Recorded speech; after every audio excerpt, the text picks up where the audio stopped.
और कहते हैं ना, जब गिरोगे, जब पैर में कांटा चुभेगा, जब पैर में दर्द होगा, तो अब आपको आगे चलने का मन नहीं करेगा, लेकिन आपको चलना पड़ेगा। क्योंकि जो जो लोगों ने संघर्ष को झेला है, जिनके पांव में कांटे पड़े हैं, जो गिरा है, जो गिर करके उठने को सीख रखा है, वही दुनिया में इतिहास बनाया है।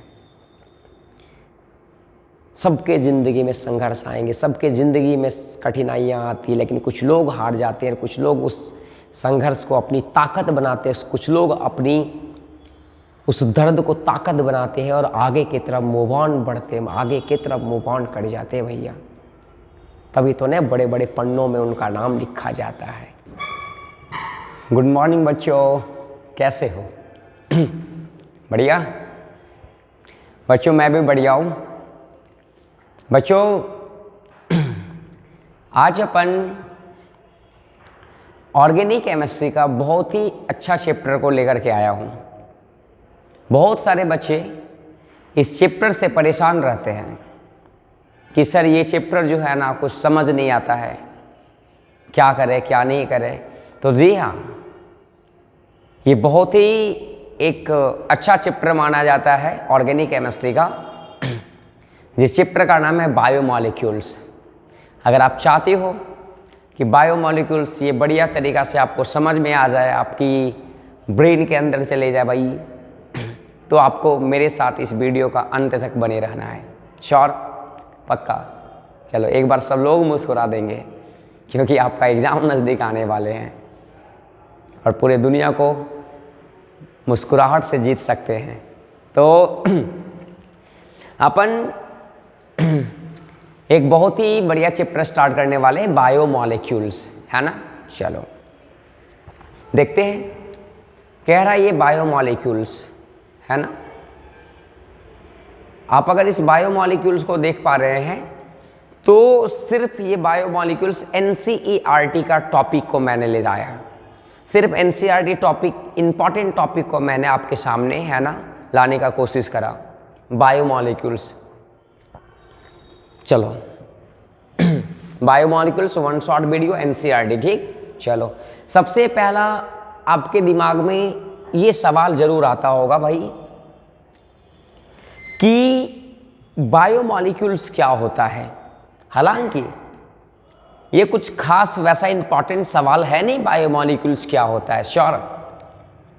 लेकिन आप भी जानते भाई कि हमारी ज़िंदगी में, हमारे बॉडी में बहुत सारे प्रोसेसेस होते हैं। हमारे बॉडी ग्रोथ के लिए, हमारे बॉडी की फंक्शन के लिए, है ना, बहुत सारे कॉम्प्लेक्स सबस्टांस का ज़रूरत पड़ता है, बहुत सारे ऑर्गेनिक सबस्टांस का ज़रूरत पड़ता है, ताकि हमारा बॉडी मेटाबॉलिक फंक्शन, हमारा बॉडी का ग्रोथ बढ़िया से, मतलब कहने का मतलब क्या, हमारा बॉडी का स्ट्रक्चर, कहने का मतलब क्या है कि हमारे बॉडी का स्ट्रक्चर, फंक्शन, ग्रोथ जो भी है, इसके लिए कुछ ना कुछ ऑर्गेनिक सबस्टांस, कॉम्प्लेक्स सबस्टांस का ज़रूरत पड़ता है। और जो भी कॉम्प्लेक्स सबस्टांस को हमारे शरीर के लिए ज़रूरत पड़ रहा है, चाहे वो फंक्शन के लिए, चाहे वो ग्रोथ के लिए, या इधर कोई भी एक्टिविटी करने के लिए, वही कॉम्प्लेक्स सबस्टांस को अपन क्या कहते हैं भाई, बायोमॉलिक्यूल्स कहते हैं। अभी देख रहे हैं कि living system are made of various complexes, अलग अलग कॉम्प्लेक्स ऑर्गेनिक सबस्टांस से हमारा लिविंग सिस्टम मिलकर के बना है, और जिससे मिलकर के बना है उसी को अपन क्या कहते हैं, बायोमॉलिक्यूल्स कहते हैं। इस बायोमॉलिक्यूल्स चैप्टर के अंदर हमारे NCERT बुक में जिसका चर्चा किया गया है, इसके अंदर जो इंक्लूड आते हैं वो भैया कौन सा आता है, कार्बोहाइड्रेट्स आते हैं, प्रोटीन्स आते हैं, न्यूक्लिक एसिड आते हैं, लिपिड्स आते हैं भैया। कहने का मतलब क्या है कि अपन इस चैप्टर में हम लोग कार्बोहाइड्रेट्स के बारे में पढ़ने वाले हैं, इस चैप्टर में प्रोटीन के बारे में पढ़ने वाले, और इस चैप्टर में न्यूक्लिक एसिड के बारे में पढ़ने वाले। ये लिपिड का चर्चा NCERT ज़्यादा नहीं करा भैया, ये इंपॉर्टेंट है भी नहीं आपके एग्जामिनेशन पॉइंट ऑफ व्यू से, श्योर। तो एक एक करके अपन चर्चा करने वाले हैं। कार्बोहाइड्रेट, प्रोटीन, न्यूक्लिक एसिड को डिटेल में चर्चा करेंगे भैया, जो भी NCERT का मेन की पॉइंट दे रखा है, श्योर। करें एक एक करके स्टार्ट, पक्का ना। चलो भैया, तो अगर आप चाहते हैं कि आपको इस टॉपिक पूरा बढ़िया से समझ आ जाए तो सबसे पहले आप यू एंड यू कहने का मतलब आपको लाइक का बटन दबाना है। श्योर? चलिए, सबसे पहला जो अपन इस चैप्टर में पढ़ने वाले हैं वो पूरे चैप्टर का मैक्सिमम पोर्शन कवर करके रखा हुआ है। बायोमॉलिक्यूल्स में मैक्सिमम टॉपिक कवर करके जो रखा हुआ है वो कौन है भैया? Carbohydrates. Maximum portion carbohydrates cover करके रखा हुआ है। श्योर? उसके बाद फिर प्रोटीन्स आएंगे, न्यूक्लिक एसिड आएगा। श्योर? चलो, तो एक एक स्टार्ट करते हैं। सबसे पहले अपन कार्बोहाइड्रेट्स के बारे में जानेंगे। तो आपके सामने कार्बोहाइड्रेट्स के बारे में अगर जानना चाहोगे तो सबसे पहला कार्बोहाइड्रेट्स को अपन डिफाइन करने का कोशिश करते हैं कि ये कार्बोहाइड्रेट्स होता क्या है भैया, है ना। सबसे पहले अपन जानने का यही कोशिश करेंगे कि ये कार्बोहाइड्रेट्स किसे कहते हैं, होता क्या है। तो कह क्या रहा है कि कार्बोहाइड्रेट में be defined as optically active polyhydroxy aldehyde, optically active polyhydroxy aldehyde और कीटोन और the compound which produces such units on hydrolysis. अरे सर, यहाँ पे 3 वर्ड आपको समझना है। सबसे पहला तो ये समझना है ये ऑप्टिकली एक्टिव क्या होता है, ऑप्टिकली एक्टिव कंपाउंड किसे कहते हैं। फिर अपने को जानना पॉलीहाइड्रोक्सी, पोली का मतलब क्या होता है? ढेर सारा। इसका और हाइड्रोक्सी का मतलब क्या होगा भैया? OH ग्रुप, है ना। इसका मतलब क्या है कि यहाँ पे OH ग्रुप ढेर सारे रहने वाले हैं और वो उस फंक्शन ग्रुप में आपके सामने चाहे अल्डिहाइड होगा या फिर आपके सामने जो होने वाले भैया वो कौन होगा? आपके सामने फिर कीटोन होने वाला है। कहने का मतलब क्या कि कार्बोहाइड्रेट उसे कहेंगे जिस कंपाउंड में ढेर सारे OH ग्रुप लगे होंगे। उस ढेर सारे OH वाले ग्रुप में आइदर अल्डिहाइड हो या फिर कीटोन ग्रुप हो भैया। अगर अल्डिहाइड या कीटोन ग्रुप और ऑप्टिकली एक्टिव होगा और ढेर सारे OH ग्रुप होंगे तो उस तरह के कंपाउंड को, उस तरह के कॉम्प्लेक्स सब्सटेंस को अपन क्या कहने वाले? कार्बोहाइड्रेट्स कहने वाले। हालांकि ये बाद का डिफिनेशन है कार्बोहाइड्रेट्स का। इसके पहले NCERT का कुछ और डिफिनेशन था भैया, वो अर्लियर का डिफिनेशन था, है ना। उसको हमने, वो कह रहा था कि जो ये फार्मूला को फॉलो करेगा, है ना, वो कार्बोहाइड्रेट्स हो जाएगा। इसमें बहुत सारे ऐसे लिमिटेशन नज़र आया कि जो फार्मूला को फॉलो कर रहा था इसके बावजूद भी ये कार्बोहाइड्रेट्स नहीं था, जो नहीं कर रहा था ये फार्मूला को फॉलो उसके बावजूद भी वो कार्बोहाइड्रेट्स था भैया। तो अपन इसका बात नहीं करने वाले हैं ना, अपन मॉडर्न डेफिनेशन की तरफ चलते हैं। सर, ऑप्टिकली एक्टिव कंपाउंड को सिंपली अगर ये बात करें, है ना, ऑप्टिकली एक्टिव कंपाउंड को सिंपली ये बात करें, अगर अपन देहाती टोन में अपन बात करें, नॉर्मल भाषा में बात करें, इजी वे में, तो कार्बन का वो कंपाउंड जिसमें चारों का चारों ग्रुप कार्बन के साथ अगर जुड़ा हो वो बिल्कुल अलग अलग ग्रुप से जुड़ा हो। जैसे यहाँ पे मान के चल X जुड़ा, यहाँ Y जुड़ा, यहाँ Z जुड़ा, यहाँ A जुड़ रखा है। अगर चारों का चारों ग्रुप अलग अलग है तो ऑप्टिकली ये कायरल कार्बन कहलाता है और ये कंपाउंड का नाम ऑप्टिकली एक्टिव होता है। श्योर है ना? ठीक, अपन एक एक करके इसका स्ट्रक्चर जब देखेंगे तो और बढ़िया से समझ में आएगा, कोई इशू नहीं है भैया। इस कार्बोहाइड्रेट्स को डिफाइन किया गया है, क्लासिफाइड करा गया है अलग अलग चीजों। अच्छा, ये कार्बोहाइड्रेट्स को बेटा एक वर्ड कहते हैं सैक्राइड्स कहते हैं। ये कार्बोहाइड्रेट्स को अपन सैक्राइड्स भी कहते हैं। कभी कभी आप कंफ्यूज ना हो जाइयो कि क्या सैक्राइड्स किसे कहते हैं, तो भाई ये सैक्राइड्स यही कार्बोहाइड्रेट्स को कहते हैं। तो ये क्लासिफिकेशन अगर इसको करोगे आप कार्बोहाइड्रेट्स को, तो ये सबसे पहला क्लासिफिकेशन जो on the basis of hydrolysis पर तोड़ा गया है, उसमें से सबसे पहला जो आता है वो मोनोसैक्राइड्स आता है। कौन आता है भैया? मोनोसैक्राइड्स आते हैं। श्योर ना? पहला तो आपके एग्जाम में सवाल बनेगा कि कार्बोहाइड्रेट्स क्या होता है, इसका क्लासिफिकेशन करके बताओ। आते हैं सवाल, इंपॉर्टेंट सवाल है। तो कार्बोहाइड्रेट वो कंपाउंड होता है जो ऑप्टिकली एक्टिव होना चाहिए, साथ में पॉलीहाइड्रोक्सी अल्डिहाइड या कीटोन ग्रुप प्रेजेंट होना चाहिए, और अगर नहीं भी है तो हाइड्रोलिसिस करवाने पे ये मिल जाए, या दोनों होना चाहिए भैया, है ना, कह रहा। और the compound which produces such unit on hydro, अगर नहीं भी है तो हाइड्रोलिसिस करवाने के बाद अगर मिल जाए तो उसको अपन कार्बोहाइड्रेट्स कहेंगे। कह रहा है क्या कि अब मोनोसैक्राइड्स को हम डिफाइन करना चाह रहे हैं। मोनोसैक्राइड्स किसे कहते हैं? What is monosaccharides? आपके एग्जाम में सवाल आ सकता है।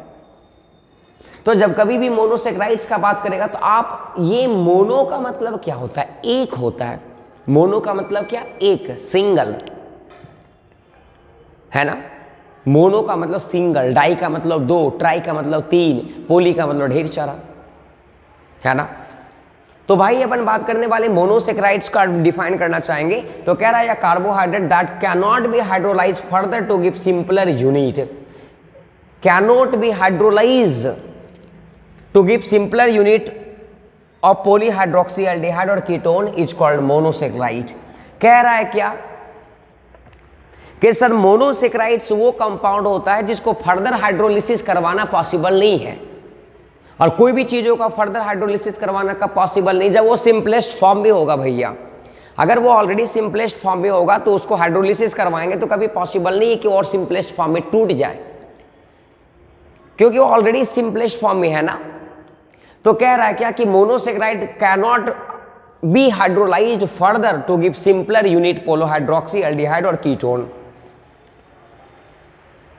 मतलब ये ऑलरेडी सिंपलर यूनिट में है, सिंपलेस्ट फॉर्म में, इसका हाइड्रोलिसिस पॉसिबल नहीं है। अपन एग्जांपल से समझेंगे है ना। अभी तक फिलहाल जो है वो कितना जाना गया, about 20 monosaccharides are known to occur in nature and सब common example of glucose, fructose and कॉर्न राइबोज। सर 20 मोनोसेक्राइड्स के बारे में अभी तक जाना गया अबाउट, है ना। तो ये आपके एग्जाम में सवाल भी आ सकता है कि मोनोसेक्राइड्स अभी कितना नॉन है भैया, तो कितना है, 20 है। और अपने को जो कॉमन एग्जाम्पल दे रखा है वो ग्लूकोज दे रखा है, फ्रुक्टोज दे रखा है। तो आप लोग को जो जानना है वो ग्लूकोज और फ्रुक्टोज के बारे में जानना है डिटेल में। अभी अपन चर्चा भी करेंगे ग्लूकोज और फ्रुक्टोज के बारे में, एक एक करके चर्चा करना भैया, श्योर, पक्का ना। चलो तो अपन सबसे पहला टॉपिक उठाएंगे ग्लूकोज, उसके बाद अपन उठाएंगे क्या, फ्रुक्टोज, है ना। मोनोसेक्राइड्स के अंदर भी अपने को ग्लूकोज और फ्रुक्टोज एनसीईआरटी में दे रखा पढ़ने के लिए, तो अपन पढ़ेंगे भी भैया, है ना। चलो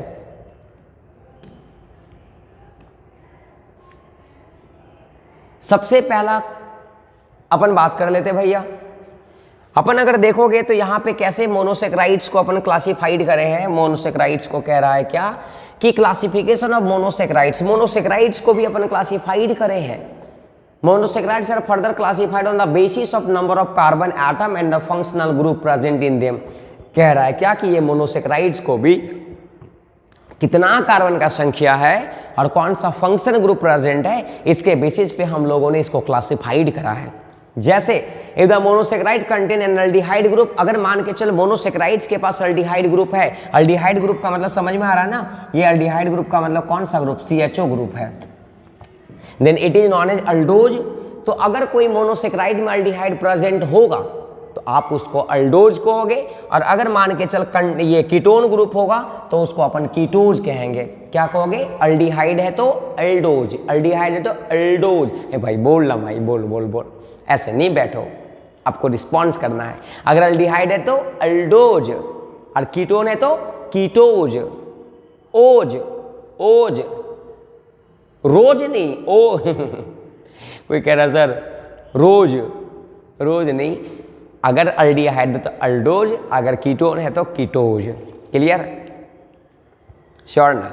चलो भैया सर अगर मान के चल कार्बन का संख्या 3 है, अगर कार्बन का संख्या 3 है तो अपन 3 के लिए एक वर्ड लगाते ट्रायो, ट्रायो, और सर इसका जनरल फॉर्म ओज लगाते लास्ट में, है ना। तो जनरल टर्म इसका अगर बात करेंगे 3 वाले तो ट्रायोज हो जाएगा, 4 वाले के टेट्रोज हो जाएगा, 5 वाले के लिए पेंटोज हो जाएगा, 6 वाले के लिए हेक्सोज हो जाएगा, 7 वाले के लिए हेप्टोज। सर अगर कार्बन का संख्या 6 है तो इसका नाम क्या होगा, हेक्सोज नाम होने वाला। क्या होने वाला है, हेक्सोज। अब उस कार्बन वाले 6 संख्या में अल्डिहाइड है या कीटोन ग्रुप प्रेजेंट है, इसका चर्चा अपन करेंगे भैया।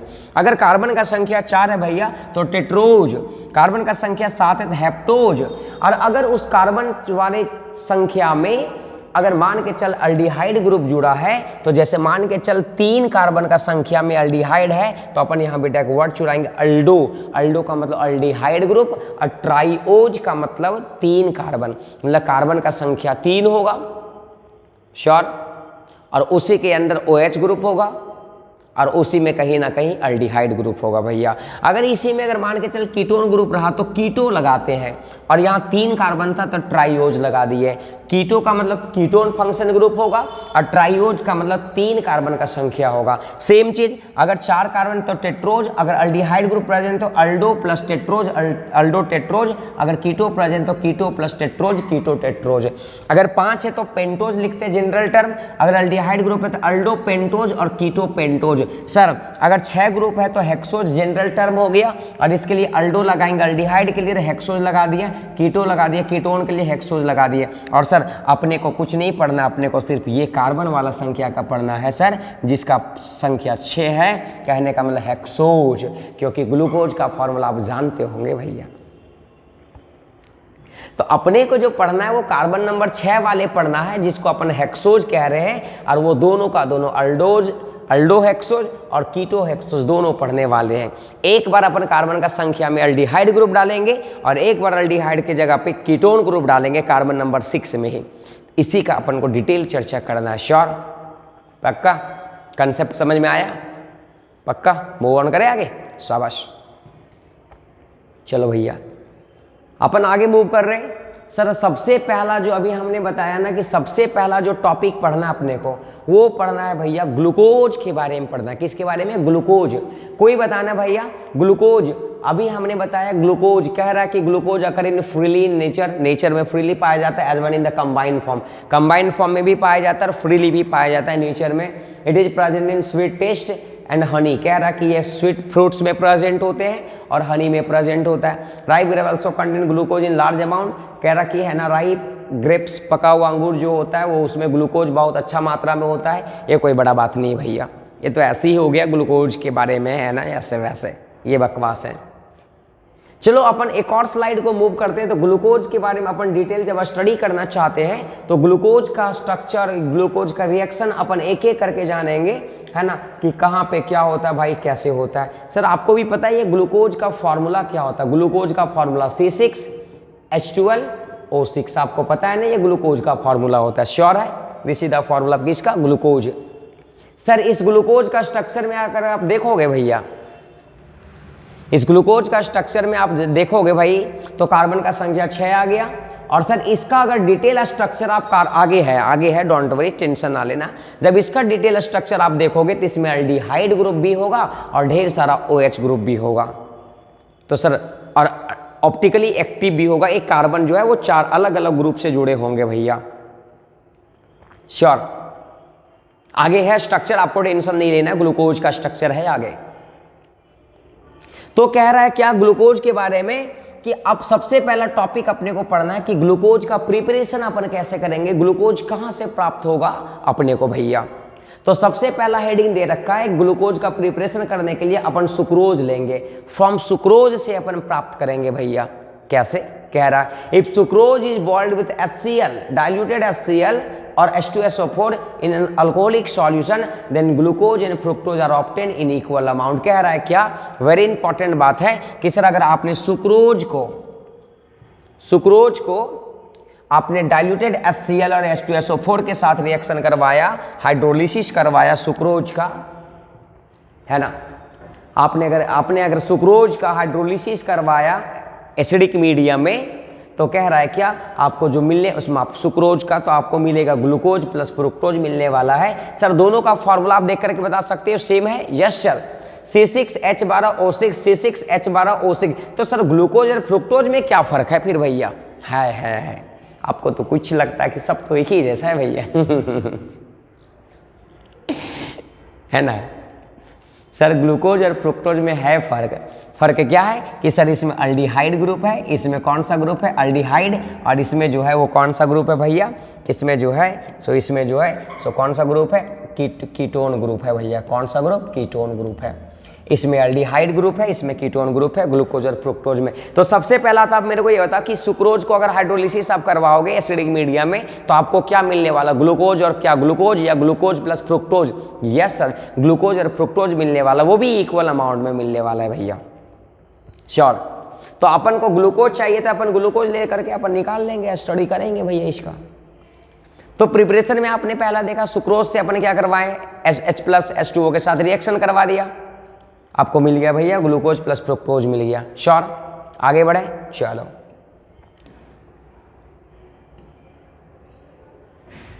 अपन कह रहा है क्या, सेकेंड जो है वो स्टार्च से है भैया, स्टार्च सेकेंड जो है वो स्टार्च से है ना।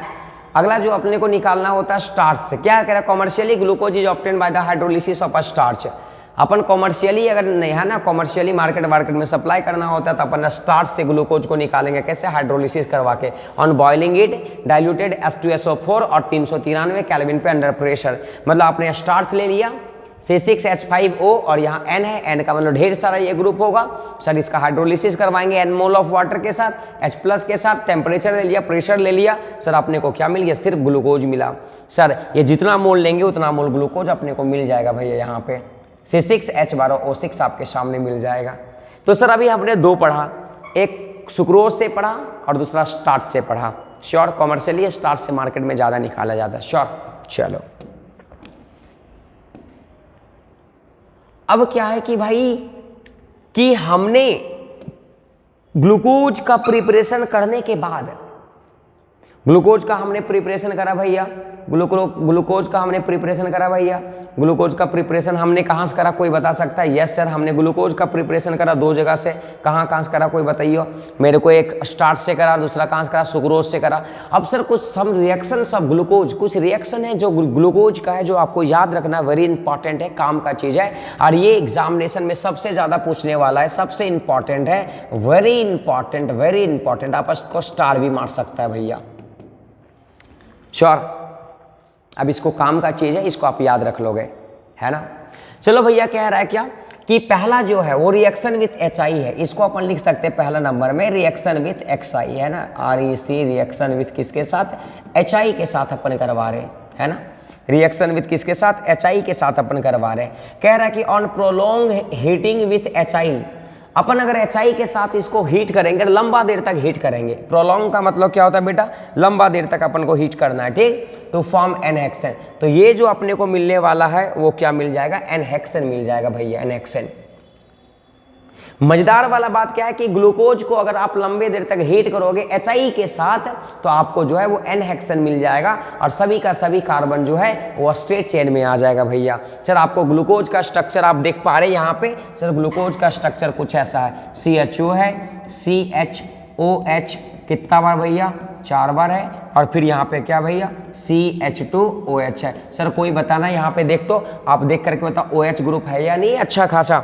यस सर, इसको तो सर OH ग्रुप देखो यहाँ पे है, यहाँ पे OH ग्रुप है, पोलियो हाइड्रोक्सी तो हो ही गया, और सर अल्डिहाइड ग्रुप लगा था, है ना। तो ये सर आपके सामने हो गया। सर अगर कह रहा है इसको अगर आप हीट करोगे, HI के साथ हीट करोगे, प्रोलॉन्ग हीटिंग करोगे, तो आपको एनहेक्सेन मिल जाएगा। कभी कभी जेईई मेंस और नीट में भी सवाल ये दे देता है कि on prolonged heating of glucose with HI it gives n hexane. Hexane का मतलब 6 कार्बन का संख्या, आपको 1 2 3 4 5 6, है ना। तो ये तो हो गया, पहला हो गया कि ग्लूकोज अगर हीट करोगे HI के साथ तो आपको एनहेक्सेन मिलने वाला है। सेकेंड कह रहा है आपके सामने क्या, glucose react with hydroxyl amine. Sir इसका फार्मूला होता है NH2OH, हाइड्रोक्साइल अमाइन का फार्मूला होता है NH2OH टू फॉर्म एन ऑक्साइन। तो सर अगर आपने इसका रिएक्शन करवाया, ग्लूकोज का रिएक्शन करवाया NH2OH के साथ, तो आपको जो मिलने वाला है वो ऑक्साइन मिलने वाला है। ऑक्साइन कैसे मिलने वाला है, एक सेकंड के लिए देख लो, कोई काम का चीज़ नहीं है। सर हमने क्या करवाया, इसका रिएक्शन करवा दिया किसके साथ, NH4OH के साथ करवाया। श्योर है सर, इस अल्डिहाइड को अगर हम चाहेंगे तो सर ऐसे भी तो लिख सकते हैं, कोई तकलीफ है क्या? अरे भाई किसी को तकलीफ है क्या अगर हमने ऐसा लिखा तो? नहीं सर कोई तकलीफ नहीं है भैया। अगर किसी को लग रहा होगा कि ये तकलीफ है तो आप बता सकते हो, कोई तकलीफ तो नहीं होना चाहिए, है ना। चलो भैया, अभी ये क्या है कि यहाँ से एक बड़ा अच्छा है कि यहाँ से अपने को न्यूक्लियोफाइल, ये पता है रिएक्शन कहाँ करवाया था, ये रिएक्शन जो है वो एल्डिहाइड और कीटोन का है ना। याद कर आप थोड़ा सा अगर याद करोगे, है ना, तो ये एल्डिहाइड और कीटोन में इसका रिएक्शन करवाया गया डिटेल में। ये डबल बॉन्ड सिंगल में टूटता था, इसके ऊपर पार्शियल नेगेटिव पार्शियल पॉजिटिव, यहाँ से न्यूक्लियोफाइल है ना, यहाँ से तोड़े जाकर के अटैक करवाया, मिला, ठीक। तो याद रखने वाला क्या बात है, कोई बड़ा बात नहीं है भैया, एकदम आपको बारीकी से याद क्या रखना है कि वाटर मॉलिक्यूल यहां से निकल जाता है। सिंपली कहने का मतलब क्या है, यहां से वाटर मॉलिक्यूल निकल जाता है ना। तो अब इस बात का विशेष ध्यान दोगे, है ना, कि अगर हाइड्रोक्साइल अमाइन के साथ NH2OH के साथ करवाया तो अपने को क्या मिला, ऑक्साइम मिला, CHNHOH मिल गया। बाकी जैसा ये कार्बन था वैसे। तो सिर्फ आपको यही याद रखना है कि ग्लूकोज अगर हाइड्रोक्सिल अमाइन के साथ रिएक्शन करवाए तो क्या मिलने वाला है, ऑक्साइम। ये कुछ ज़्यादा इंपॉर्टेंट खास नहीं, ये इंपॉर्टेंट रिएक्शन है। अपन और अच्छे अच्छे रिएक्शन आएंगे जो कि काम का चीज़ है, अपन आगे मूव आउट करते हैं। श्योर, चलो भैया।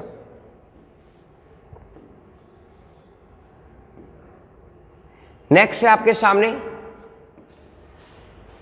साइनोहाइड्रिन, HCN के साथ अपन रिएक्शन करवाएंगे। Glucose react with molecule of HCN, आप अपन रिएक्शन करवाने वाले HCN to give cyanohydrin. Same reaction पता है कहाँ पे पढ़ना है, अल्डिहाइड और कीटोन चैप्टर में सेम रिएक्शन है, यही टाइप का रिएक्शन है। वहां भी अल्डिहाइड और कीटोन का रिएक्शन HCN के साथ करवाया गया था, है ना। इसको अगर तोड़ोगे भैया तो यहाँ पे COO, यहाँ H मिलने वाला है, यहाँ CHOH होगा। कितना बार होगा भाई, 4 बार होगा। यहाँ पे CH2OH होगा भैया, और इसका रिएक्शन HCN के साथ करवाने वाले। सेम ये जो है वो H प्लस और CN माइनस में, मतलब न्यूक्लियोफाइल में टूटेगा। एक बार न्यूक्लियोफाइल जाके अटैक करेगा इसके ऊपर, ये डबल बॉन्ड सिंगल में टूटेगा और दोनों कंपाउंड जो है, दोनों मॉलिक्यूल जो है जुड़ जाएंगे। तो ये CH के पास एक जगह O के साथ H जुड़ जाएगा तो OH हो गया, और HC के साथ ये CN जुड़ गया तो CN हो गया। साइनोहाइड्रिन, आपको सिर्फ इतना ही से याद रखना है कि ये CHO ग्रुप जो है वो इसमें कन्वर्ट हो रहा है, ये आपको याद रखना है। अगर आप रिएक्शन को लिख पाएंगे खुद से कैसे कैसे हुआ तो आप आसानी से लिख सकते हो। कैसे लिख सकते हो, आप खाली COOH को, इसको देखो आप, ये डबल बॉन्ड माइनस, ये पार्शियल नेगेटिव में टूटेगा, ये पार्शियल पॉजिटिव में टूटेगा। इसका रिएक्शन मैंने HCN के साथ करवाया, ये H प्लस CN माइनस में टूटेगा, ये भाई अटैक करेगा, तब ये डबल बॉन्ड, है ना। आपको भी पता है ये प्रोसेस क्या होता है। सबसे पहले है ना न्यूक्लियोफाइल का अटैकिंग होता है, न्यूक्लियोफाइल अटैक करेगा, इसके ऊपर डबल बॉन्ड सिंगल में टूटना पसंद करेगा। तो ये जो है वो क्या बन जाएगा, कोई बताना मेरे को। C के साथ O माइनस आ गया, यहाँ पे CN जुड़ गया, यहाँ H था भैया। श्योर है, इसके साथ जो बॉन्ड था, इसके साथ जो बॉन्ड है, एक बॉन्ड हमने दिखाई दिया ऐसे। अब इस H के साथ ये ऑक्सीजन के साथ माइनस और ये हाइड्रोजन के साथ प्लस है, तो यहाँ पे H प्लस जुड़ जाएगा। आपके सामने यही है, C के साथ H, C के साथ H, ये C के साथ CN, C के साथ CN और C के साथ OH, यही तो है साइनोहाइड्रिन। अगर आपको प्रोसेस पता है तो कोई दिक्कत नहीं, अगर नहीं पता है तो आप डायरेक्टली याद कर लो, कोई काम का चीज़ नहीं है ना। नेक्स्ट अपन मूव करते on reaction with mild oxidizing, ये ब्रोमीन वाटर, ये इंपॉर्टेंट रिएक्शन। अब इसको आप स्टार मार सकते हो भैया, आप इसको स्टार मार सकते हो। काम का चीज ये है कि अगर आपने ग्लूकोज का रिएक्शन ब्रोमीन वाटर के साथ करवाया तो आपको एक ग्लूकोनिक एसिड मिलने वाला, ग्लूकोनिक एसिड मिलने वाला है, ग्लूकोनिक एसिड मिलने वाला है। सर ये COOH जो है वो माफ करना, CHO ग्रुप जो है वो COOH में कन्वर्ट हो जाएगा, वेरी इंपॉर्टेंट है। बाकी ऊपर नीचे सेम रहेगा, ऊपर नीचे सेम, और सर माफ करना ये बीच और ये सेम रहेगा। CHO ग्रुप जो है वो COOH में कन्वर्ट हो जाएगा, है ना। ऑक्सीडाइजिंग एजेंट का काम कर रहे हैं ब्रोमीन वाटर। ऑक्सीडाइजिंग एजेंट का मतलब आपको पता है रिडक्शन, रिड्यूस हो रहा होगा।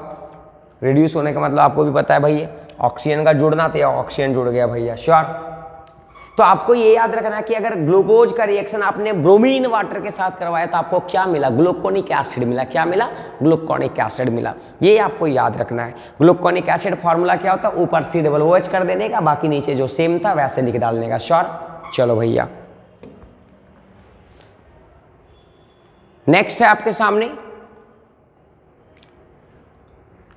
नेक्स्ट आपके सामने भैया नाइट्रिक एसिड के साथ रिएक्शन करवा रहे हैं, SNO3 के साथ करवा रहे हैं, है ना। नाइट्रिक एसिड के साथ करवा रहे हैं भैया, on oxidation with HNO3 nitric acid के साथ करवाएंगे तो, है ना। मजेदार वाला बात क्या है कि ये आपको जो मिलेगा वो सैक्रिक एसिड मिल जाएगा भैया। ये छोड़ दो, है ना, ये आगे पॉइंट का था।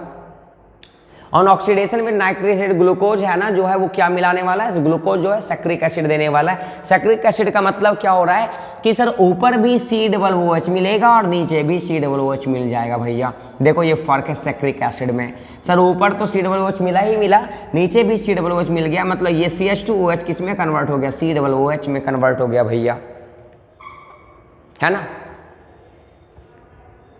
तो इसके पहले ब्रोमीन वाटर के साथ करवाया तो ग्लूकोनिक एसिड, सिर्फ ऊपर में COOH मिला था। यहाँ तूने HNO3 के साथ करवाया तो ऊपर भी COOH और नीचे भी COOH मिला, इसको अपन सैक्रिक एसिड कहते हैं। श्योर।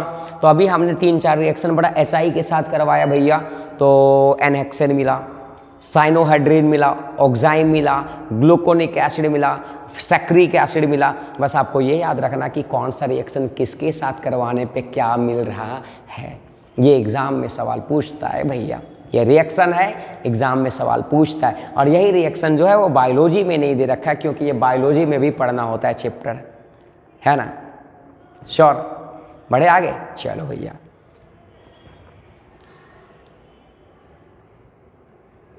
अपन आ गया साइक्लिक स्ट्रक्चर, आ गया आपके सामने स्ट्रक्चर ऑफ ग्लूकोज। आपको भी पता है ग्लूकोज का स्ट्रक्चर भैया सामने आ गया। श्योर। चलो, this is the cyclic structure of glucose. यही काम का चीज है, ऐसे एग्जाम में नहीं आता है, ऐसे आप एग्जाम में इसको नहीं आता एग्जाम में। रिएक्शन आता है, मोनोसेक्राइड्स क्या होते हैं, कार्बोहाइड्रेट्स, है ना, क्या होता है। थोड़ा सा इसको देखो, मैं देख लेता हूँ कि बढ़िया आ रहा है या नहीं आ रहा है। श्योर है।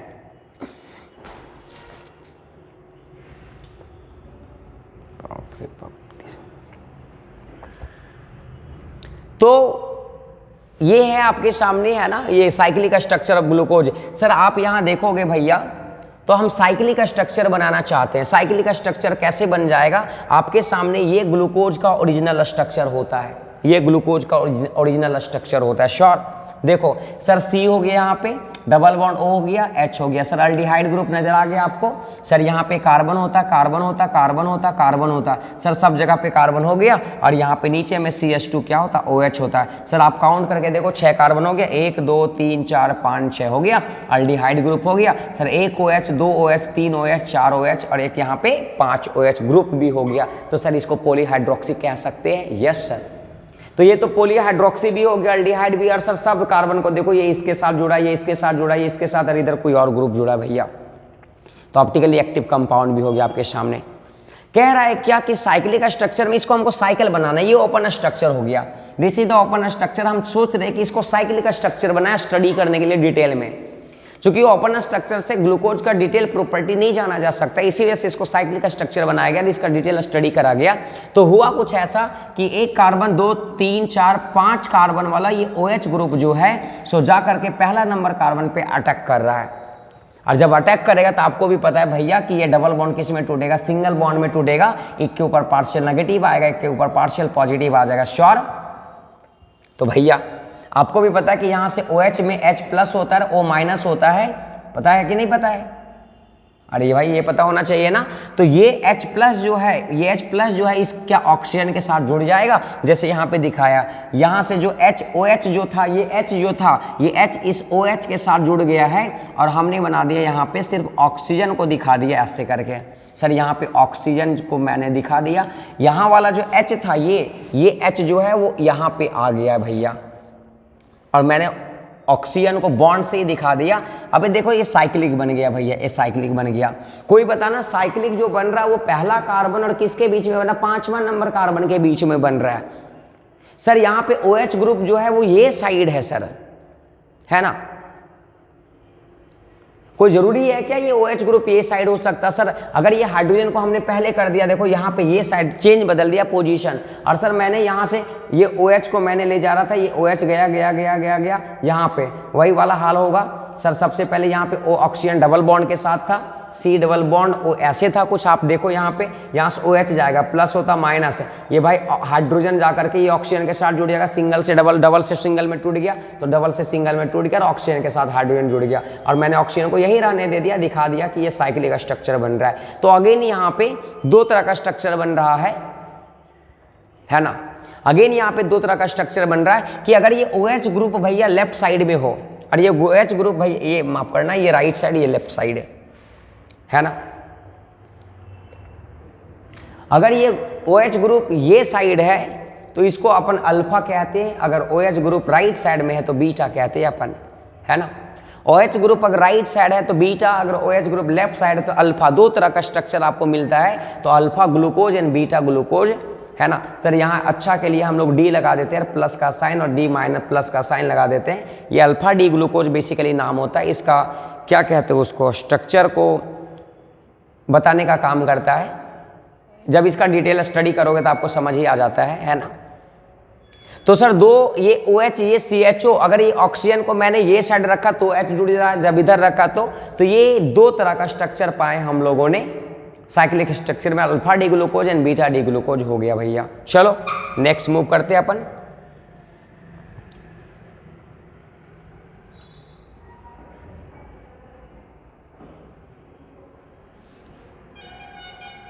चलो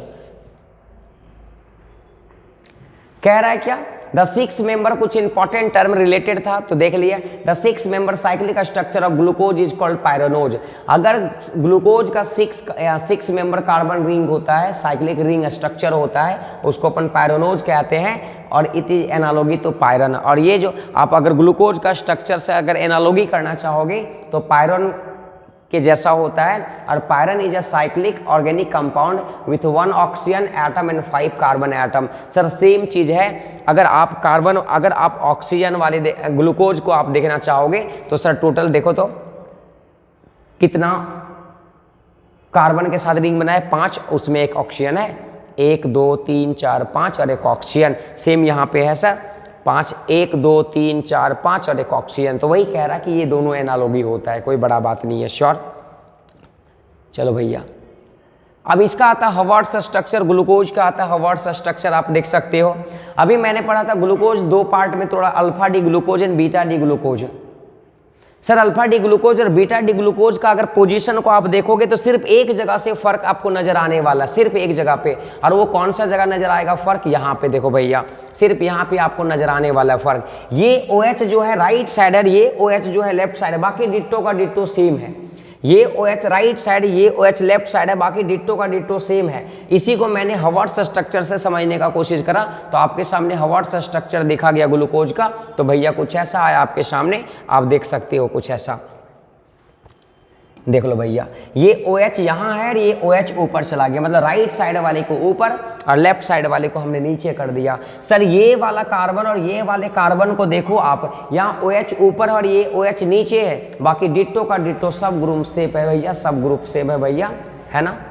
अगर सब ग्रुप सेम होता है और सिर्फ ये alpha D glucose and beta D glucose एक कार्बन पे फर्क होता है, वो कार्बन नंबर 1 है, क्योंकि यहाँ OH ऊपर है और यहाँ OH नीचे है। तो सर ये वाले कार्बन और ये वाले कार्बन को अपन एनोमेरिक कार्बन कहते हैं। क्या कहते हैं सर, एनोमेरिक कार्बन। और कहते हैं कि alpha D glucose and beta D glucose are anomers to each other, ये कार्बन नंबर 1 की वजह से भैया।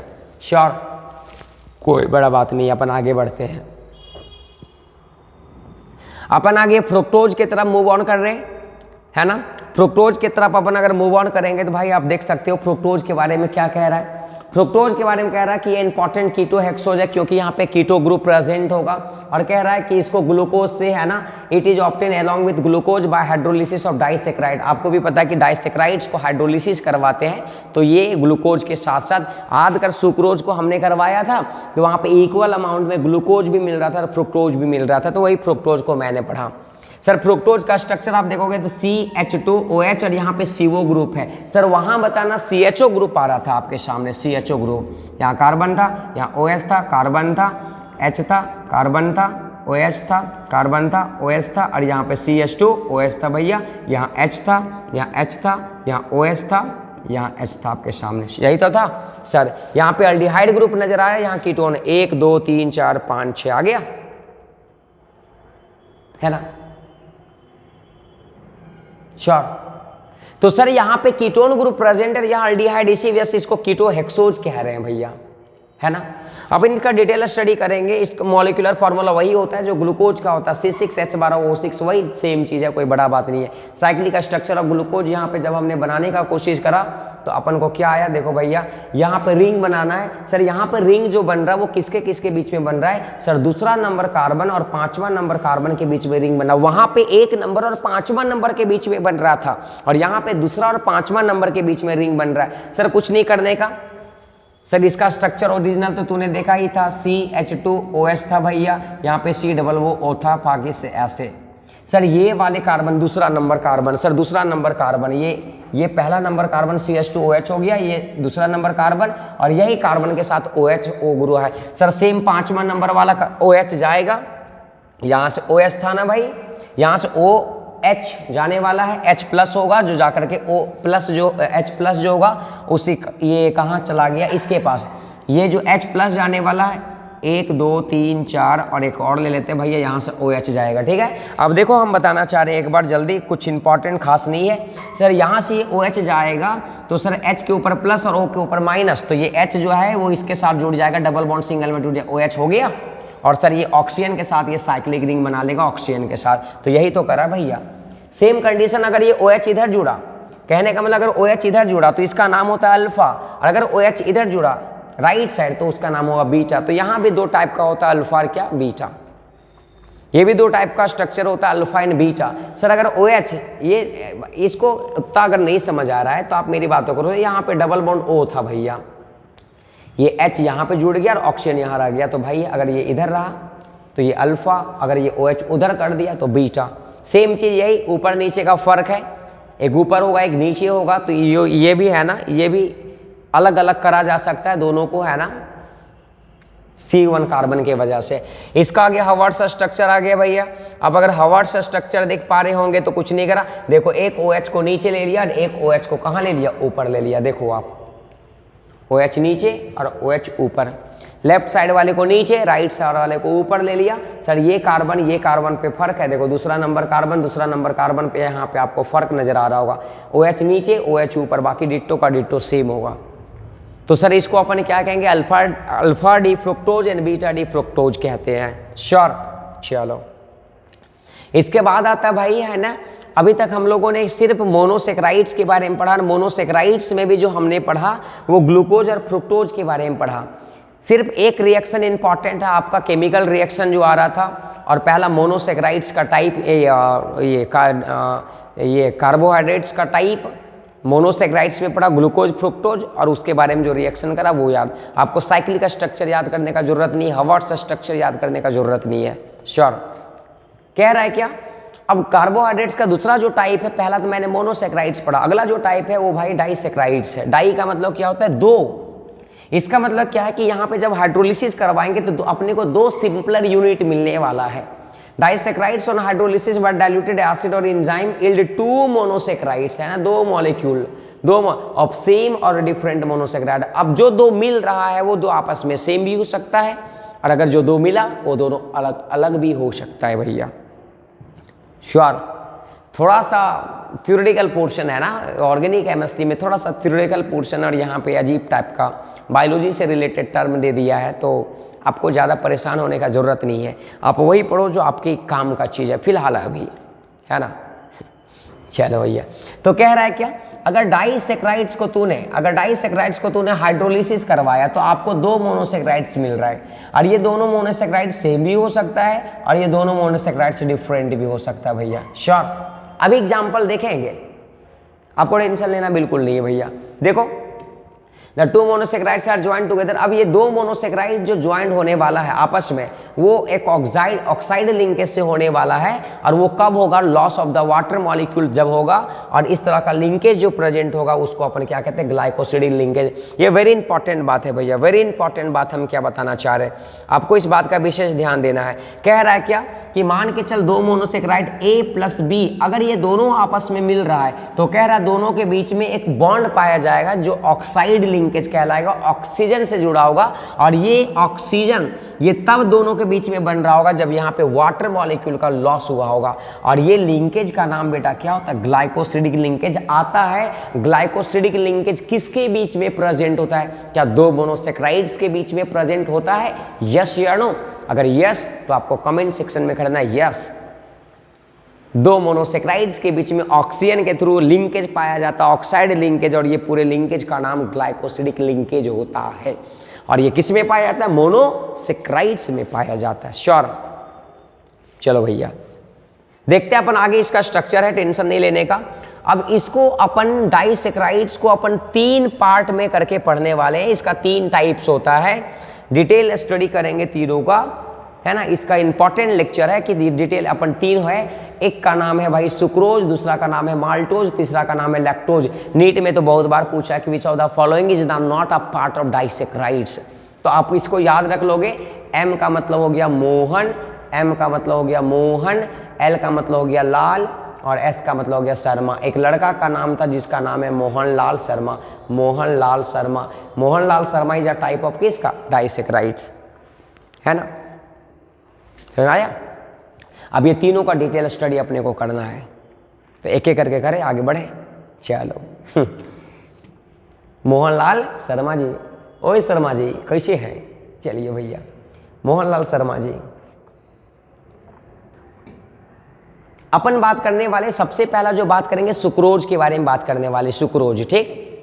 सुक्रोज के बाद माल्टोज या फिर लैक्टोज के बारे में बात करेंगे। उसके बाद कार्बोहाइड्रेट्स आपका है ना, लगभग में समझ लो पॉलीसेकेराइड्स एक है ना 5 मिनट का, उसके बाद मानो मेन मैक्सिमम पोर्शन खत्म हो जाता है आपका।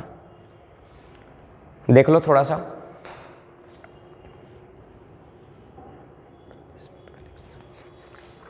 चलो भैया। तो सबसे पहले सुक्रोज के बारे में अपन बात करने वाले हैं। तो क्या होगा सुक्रोज के बारे में, one of the most common disaccharide is sucrose. सबसे ज्यादा कॉमन जो डाइसेक्राइड है वो कौन है भैया, sucrose, which on hydrolysis give equimolar of alpha D glucose and B, है ना, एंड अच्छा D glucose and D fructose. कहने का मतलब क्या है कि अगर आप सुक्रोज को हाइड्रोलिसिस करवाओगे तो आपको जो मिलने वाला है वो ग्लूकोज प्लस फ्रुक्टोज मिलने वाला है। तो अगला सवाल यहीं से बना सकता है क्या, नहीं बना सकता है क्या, कि सर अगर सुक्रोज का हाइड्रोलिसिस करवाओ तो ग्लूकोज और क्या मिलने वाला है, फ्रुक्टोज मिलने वाला है भैया, है ना। अगर आपने सुक्रोज का रिएक्शन करवाया तो ग्लूकोज प्लस क्या मिलने वाला है, फ्रुक्टोज मिलने वाला है। देखो कह रहा कि आपने सुक्रोज लिया, इसका हाइड्रोलिसिस करवाया भैया, ये हाइड्रोलिसिस करवा रहे तो आपको क्या मिलने वाला है, ग्लूकोज मिल गया और आपके सामने फ्रुक्टोज मिल गया। सर दोनों का तो मॉलिक्यूलर फार्मूला सेम होता है, बट दोनों में एक फंक्शन ग्रुप का फर्क होता है। एक में एल्डिहाइड ग्रुप होता है, एक में क्या होता है भैया, एक में कीटोन ग्रुप प्रेजेंट होता है। तो वही कह रहा कि these two monosaccharides are held together by glycosidic linkage between C1 of alpha, ये अल्फा है, ये अल्फा होगा, है ना, alpha D glucose and C2 of beta D fructose. इसी को तो समझना है। ये जो लिंकेज प्रेजेंट होगा ग्लाइकोसिडिक लिंकेज, वो ग्लूकोज का C1 कार्बन में होगा और फ्रुक्टोज का C2 कार्बन में होगा। कैसे होगा अपन एक एक करके एग्जाम्पल से समझते हैं, स्ट्रक्चर से समझने का कोशिश करते हैं। चलो इसको मूव ऑन करते हैं, अपन डायरेक्टली मूव करते हैं इसका स्ट्रक्चर की तरफ भैया। चलो ये आपके सामने दे रखा है स्ट्रक्चर, आप देख पा रहे हैं कुछ, देख लो आप, आपके सामने स्ट्रक्चर होगा भैया। सर ये जो है वो अल्फा डी ग्लूकोज है, this is the alpha D glucose. और अल्फा डी ग्लूकोज में आपको पता था OH नीचे था, ये OH यहाँ था भैया, ये OH यहाँ था। सर ये बीटा डी फ्रुक्टोज था, बीटा डी फ्रुक्टोज था। सर अब अगर आप देखोगे तो फ्रुक्टोज में यहाँ पे मैंने 2 माना था, यहाँ पे CH2OH था, या ऊपर में OH था, नीचे में CH2OH था। सर ये रिवर्स कर दो आप, ये प्रोडक्ट ऐसे कंपाउंड को रिवर्स करने के बाद सर कार्बन नंबर सेकेंड यहाँ आ गया और कार्बन नंबर 5 यहाँ चला गया। सर यहाँ से आप बता सकते हो, यहाँ से OH ग्रुप था, यहाँ से OH ग्रुप था। सर कुछ नहीं होने वाला है, सर यहाँ से वाटर मॉलिक्यूल निकल जाएगा, वाटर मॉलिक्यूल निकलेगा तो H और वो H यहाँ से निकल गया। जैसे ये वाटर मॉलिक्यूल निकलेगा तो यहाँ ऑक्सीजन बचा रह गया, जो ये दोनों को जोड़ने का काम कर रहा है, देख सकते हैं आप, यहाँ से दोनों निकल गया, यहाँ से ऑक्सीजन दोनों को जोड़ने का काम कर रहा है। तो ये 2 मोनोसेक्राइड था, इसका नाम था भैया ग्लूकोज और इसका नाम था फ्रुक्टोज। ये दोनों को आपस में जोड़ने का काम करा ऑक्साइड लिंकेज, और ये लिंकेज का नाम क्या होता है, ग्लाइकोसिडिक लिंकेज होता है भैया। देख लो ये ग्लूकोज और फ्रुक्टोज को आपस में जोड़ने का काम कौन लिंकेज करा, ग्लाइकोसिडिक लिंकेज करके रखा है। तो कभी कभी सवाल आता है कि ग्लाइकोसिडिक लिंकेज क्या होता है। तो ग्लाइकोसिडिक लिंकेज एक ऐसा लिंकेज होता है जो 2 मोनोसेक्राइड्स को आपस में जोड़ने का काम किया। और ये कब बना, जब वाटर मॉलिक्यूल, यहाँ से भी तूने देखा ना वाटर मॉलिक्यूल H2O निकल रहा था, तो ये वाटर मॉलिक्यूल रिलीज हुआ था, तब ये ग्लाइकोसिडिक लिंकेज का फॉर्मेशन हुआ था भैया। अच्छा ग्लाइकोसिडिक लिंकेज में कौन से एटम के थ्रू जुड़ा है, तो ऑक्सीजन एटम के थ्रू दोनों आपस में जुड़ रखा भैया। इस बात का आप विशेष ध्यान दोगे, श्योर है ना। चलो आगे मूव ऑन कर रहे हैं। तो ये C1, ये ग्लूकोज का C1 और ये फ्रुक्टोज का C2, ये कार्बन नंबर 1 हो गया। तो कार्बन नंबर 1 ऑफ किसका, ग्लूकोज, ये भी थोड़ा सा याद रखने का चीज है। और कार्बन नंबर किसका, फ्रुक्टोज का, तो C2 और फ्रुक्टोज जब आपस में जुड़ रहा है ऑक्साइड बॉन्ड के थ्रू ग्लाइकोसिडिक लिंकेज का फॉर्मेशन होता है। नेक्स्ट अपन आते हैं किसके बारे में, माल्टोज। किसके बारे में आते हैं, माल्टोज के बारे में अगर अपन आते हैं तो माल्टोज के बारे में देख लो भैया क्या कह रहा माल्टोज के बारे में, है ना। माल्टोज के बारे में देख लो क्या कह रहा है, आप मेरी बातों को समझो। माल्टोज के बारे में क्या कह रहा है क्या कि another disaccharide maltose is composed 2 alpha D glucose. ये आसान है, 2 अल्फा डी ग्लूकोज को आपस में मिला दो, इन विच C1 of 1 alpha D glucose in link with the C4 of another glucose unit 2, है ना। कह रहा है क्या कि अगर माल्टोज को हम हाइड्रोलिसिस करवाएंगे तो आपको क्या मिलने वाला है, ग्लूकोज प्लस क्या मिलने वाला, ग्लूकोज। आपके एग्जाम में सवाल दे सकता है कि माल्टोज का हाइड्रोलिसिस करवाने पे क्या मिलता है, तो ग्लूकोज प्लस क्या मिलता है, ग्लूकोज मिलता है भैया, है ना। ग्लूकोज प्लस ग्लूकोज मिलता है, श्योर, ग्लूकोज प्लस ग्लूकोज मिलता है, आप याद रख लोगे। और सर ये दोनों आपस में जुड़ा होगा तो इसका C1 और इसका क्या C4 होगा। कैसे, आपके सामने अल्फा डी ग्लूकोज का OH नीचे होता है ना, यहाँ भी नीचे था तो अल्फा डी ग्लूकोज और ये भी अल्फा डी ग्लूकोज, तो कार्बन नंबर 1 2 3 4 यहाँ वाला OH, यहाँ वाला OH, सर वाटर मॉलिक्यूल निकल गया तो यहाँ वाटर H और OH निकल गया, यहाँ ऑक्सीजन बचा रह गया, जो ये दोनों आपस में जुड़ा रह गया भैया।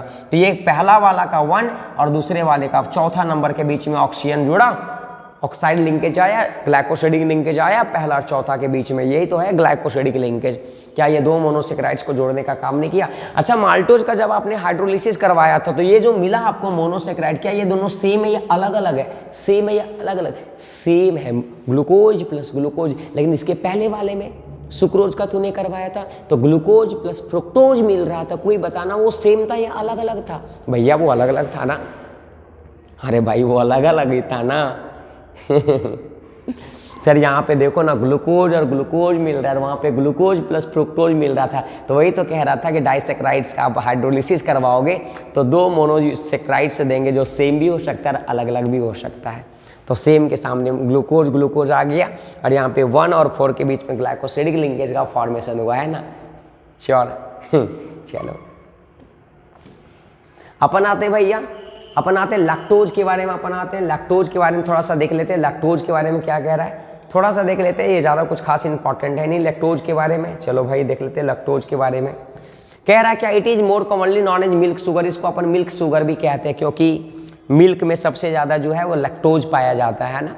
चलो भैया, since disaccharide is found in the milk, ये क्लियर कर दिया। It is composed of beta D galactose and beta D glucose. Sir ये इसका क्या क्या मिलके बना, beta D fructose, beta D galactose, है ना, बीटा डी गैलेक्टोज प्लस क्या भैया, बीटा डी ग्लूकोज। मतलब आपके सामने जो है वो 2 है, यहाँ पे बताइए 2 मोनोसेक्राइड जो मिला वो सेम मिला गया, अलग अलग मिला, अलग अलग या सेम, अलग अलग मिला या सेम, बिल्कुल अलग अलग मिल रहा है। कौन कौन मिला भैया, ग्लूकोज मिल रहा है आपके सामने ग्लूकोज मिला और आपके सामने गैलेक्टोज मिला। अच्छा, ये दोनों को जोड़ेंगे तो क्या मिल जाएगा, लैक्टोज मिल जाएगा। सेम यहाँ ग्लाइकोसिडिक लिंकेज प्रेजेंट होगा, किसके बीच में प्रेजेंट होगा अपन देख लेते हैं। सर अगर थोड़ा सा गैलेक्टोज को आप देखोगे, आप अगर गैलेक्टोज को देख पा रहे हैं तो आप मेरी बातों को समझोगे भैया। अगर आप गैलेक्टोज को देख पा रहे हैं, ऐसे गैलेक्टोज है ना। सर यहाँ पे आपके सामने OH रहा, ये गैलेक्टोज हो गया, है ना, और ये आपके सामने ग्लूकोज हो गया बीटा वाला। तो बीटा वाला में OH ऊपर होता है ना, तो 1 number 2 number 3 number 4 number, 4 number का OH नीचे होता है। वंस अगेन यहाँ से H2O निकल जाएगा, है ना, H2O मॉलिक्यूल यहाँ से निकल गया। कहने का मतलब यहाँ OH था, यहाँ पे OH था, तो यहाँ से H2O निकल गया भैया, है ना। और जैसे ही यहाँ से H2O निकल गया, यहाँ से H2O निकल गया तो यहाँ कौन बचा रहा, ऑक्सीजन। ये ऑक्सीजन दोनों के थ्रू जुड़ गया। यस सर, किसके किसके बीच में, C1 of galactose and C4 of किसका, ग्लूकोज। कहने का मतलब यहाँ पे ग्लाइकोसिडिक लिंकेज जो प्रेजेंट रहा वो किसके बीच में, C1 ऑफ किसका, गैलेक्टोज एंड किसका, C4 ऑफ किसका, ग्लूकोज। ये याद रख लोगे काम का चीज। कभी कभी ऑब्जेक्टिव सवाल बना सकता है यहाँ पे कि सर माल्टोज के समय जो ग्लाइकोसिडिक लिंकेज प्रेजेंट था वो किस किस के बीच में प्रेजेंट था। तो सर किस किस के बीच, C1 of galactose and C4 of किसका, ग्लूकोज के बीच में प्रेजेंट था। श्योर, बस यही तो है स्ट्रक्चर जो काम का चीज है, आपको याद रखना है। हाँ चलो भैया, लैक्टोज हो गया। अब अपन एक और पढ़ लेते हैं कार्बोहाइड्रेट्स का। मैंने 2 पार्ट पढ़ लिया, मोनोसेक्राइड्स पढ़ लिया, डाइसेक्राइड्स पढ़ लिया। मोनोसेक्राइड्स में हमने ग्लूकोज फ्रुक्टोज पढ़ा, डाइसेक्राइड्स में मोहनलाल शर्मा को पढ़ा। अब करना माल्टोज, फ्रुक्टोज और लैक्टोज, है ना माल्टोज, सुक्रोज और lactose, not fructose. Sir last आता है इसका क्लासिफिकेशन में पॉलीसेक्राइड्स। पॉलीसेक्राइड्स, पोली का मतलब ढेर सारा, कह रहा है कि polysaccharide contain large number of monosaccharides unit join together by glycosidic. इसमें ढेर सारे मोनोसेक्राइड्स होंगे जो आपस में जुड़े होंगे ग्लाइकोसिडिक लिंकेज से, कोई बड़ा बात नहीं है। चलो इसके अंदर भी अपने को 3 पढ़ना भैया। 3 कौन कौन पढ़ना आप देख लेते हैं, मेरी बातों को सुनो। 3 कौन कौन पढ़ना है, 3 कौन कौन पढ़ना है अपने को? स्टार्च, सेल्यूलोज एंड ग्लाइकोजेन अपने को 3 पढ़ना है। स्टार्च पढ़ना है, सेल्यूलोज पढ़ना है, ग्लाइकोजेन पढ़ना। अगेन ये तीनों का डिस्कशन एनसीईआरटी में करके रखा हुआ है, एनसीईआरटी में करके रखा हुआ। अपन चर्चा करते एक एक करके, श्योर। चलो सबसे पहला आपके सामने स्टार्च है भाई। स्टार्च के बारे में अगर देखोगे तो कहाँ पाया जाता है, क्या करता है, ऐसे वैसे कुछ बात एनसीईआरटी में दे रखा है। चलो हमने भी एनसीईआरटी की बातों को रखा तो सोचा कि चलो भाई एनसीईआरटी के सब बात को डील कर ही देते अपन, है ना। चलो कह रहा है कि starch is the main storage of polysaccharides of plant. ये स्टार्च जो है वो कहाँ पाया जाता है? प्लांट्स में बेसिकली पाया जाता है, श्योर। क्या बात करने का। It is most important dietary source of human being. क्या बताएं? High content of starch is found in cereals, roots, tubers and some vegetables. आपको बताया कि ये कहाँ कहाँ पाया जाता है, कोई काम का चीज़। इट कंसिस्ट ऑफ, अब आपको ये याद रखना है कि स्टार्च जो है वो 2 कंपोनेंट कंटेन करता है। एक का नाम अमाइलोज होता है, दूसरा का नाम अमाइलोपेक्टिन होता है। ये सवाल आ सकता है भैया कि स्टार्च जो होता है इसके 2 कंपोनेंट होते हैं, ये 2 चीज़ों से कंपोज होकर के बना है। वो कौन कौन सा चीज़ है? एक का नाम अमाइलोज है, दूसरा का नाम अमाइलोपेक्टिन है। तो आपको ये दोनों का दोनों समझाना है। अमाइलोज क्या होता है, अमाइलोपेक्टिन क्या होता है, दोनों का दोनों काम का चीज़ है भैया। अपन दोनों का चर्चा करने वाले हैं एक एक करके, है ना। ज़्यादा कुछ है नहीं बचा हुआ अब लेक्चर में। चलो अमाइलोज एक एक करके अपन दोनों चर्चा कर ही लेते हैं। अमाइलोज क्या होता है, अमाइलोपेक्टिन क्या होता है। तो भाई अमाइलोज और अमाइलोपेक्टिन के बारे में अपन अगर बात करें तो क्या कह रहा है, आप मेरी बातों को समझो बारीकी से। हाँ चलो, अमाइलोज, ये जो सबसे पहला बात तो अमाइलोज का अगर बात करेगा तो ये वाटर सॉल्युबल होता है, वाटर में घुल जाएगा। And component with constitute about 15 से 20% ऑफ स्टार्च। अगर स्टार्च का बात करेंगे तो मात्र 15 से 20% कौन होने वाला? अमाइलोज। कहने का मतलब क्या, ये वाटर में घुल जाएगा, बिल्कुल सही। और ये 15 से कितना परसेंट होगा भैया? 20% होगा, हाँ ना। 15 से 20% होगा कौन? केमिकली अमाइलोज अनब्रांच चेन, ये अनब्रांच होता है। और 200 से 1000 अल्फा डी ग्लूकोज, बाप रे बाप, ना कितना ग्लूकोज भैया आपस में जुड़ा है रे, बता दो रे कितना? 200 से 1000 अल्फा डी ग्लूकोज आपस में जुड़ा है भैया, बाप रे बाप। तो 1 नहीं 2 नहीं, 200 से 1000 तो क्या पॉलीसेक्राइड्स होगा ना भैया। और सब में ग्लाइकोसिडिक लिंकेज प्रेजेंट होगा भैया। ये अनब्रांच है, इसमें कोई ब्रांच नहीं है। आप देख सकते हैं इस स्ट्रक्चर को, अगर आप इस स्ट्रक्चर को देख पा रहे हैं तो ये रहा आपके सामने अल्फा डी ग्लूकोज, ये रहा आपके सामने अल्फा डी ग्लूकोज, ये रहा आपके सामने अल्फा डी ग्लूकोज। और सबके बीच में ऑक्सीजन का लिंकिंग है भैया, ग्लाइकोसिडिक लिंकेज देख लो सबके बीच में, है ना। यही तो है, देखो ये स्ट्रेट है, सीधा है भैया, है ना।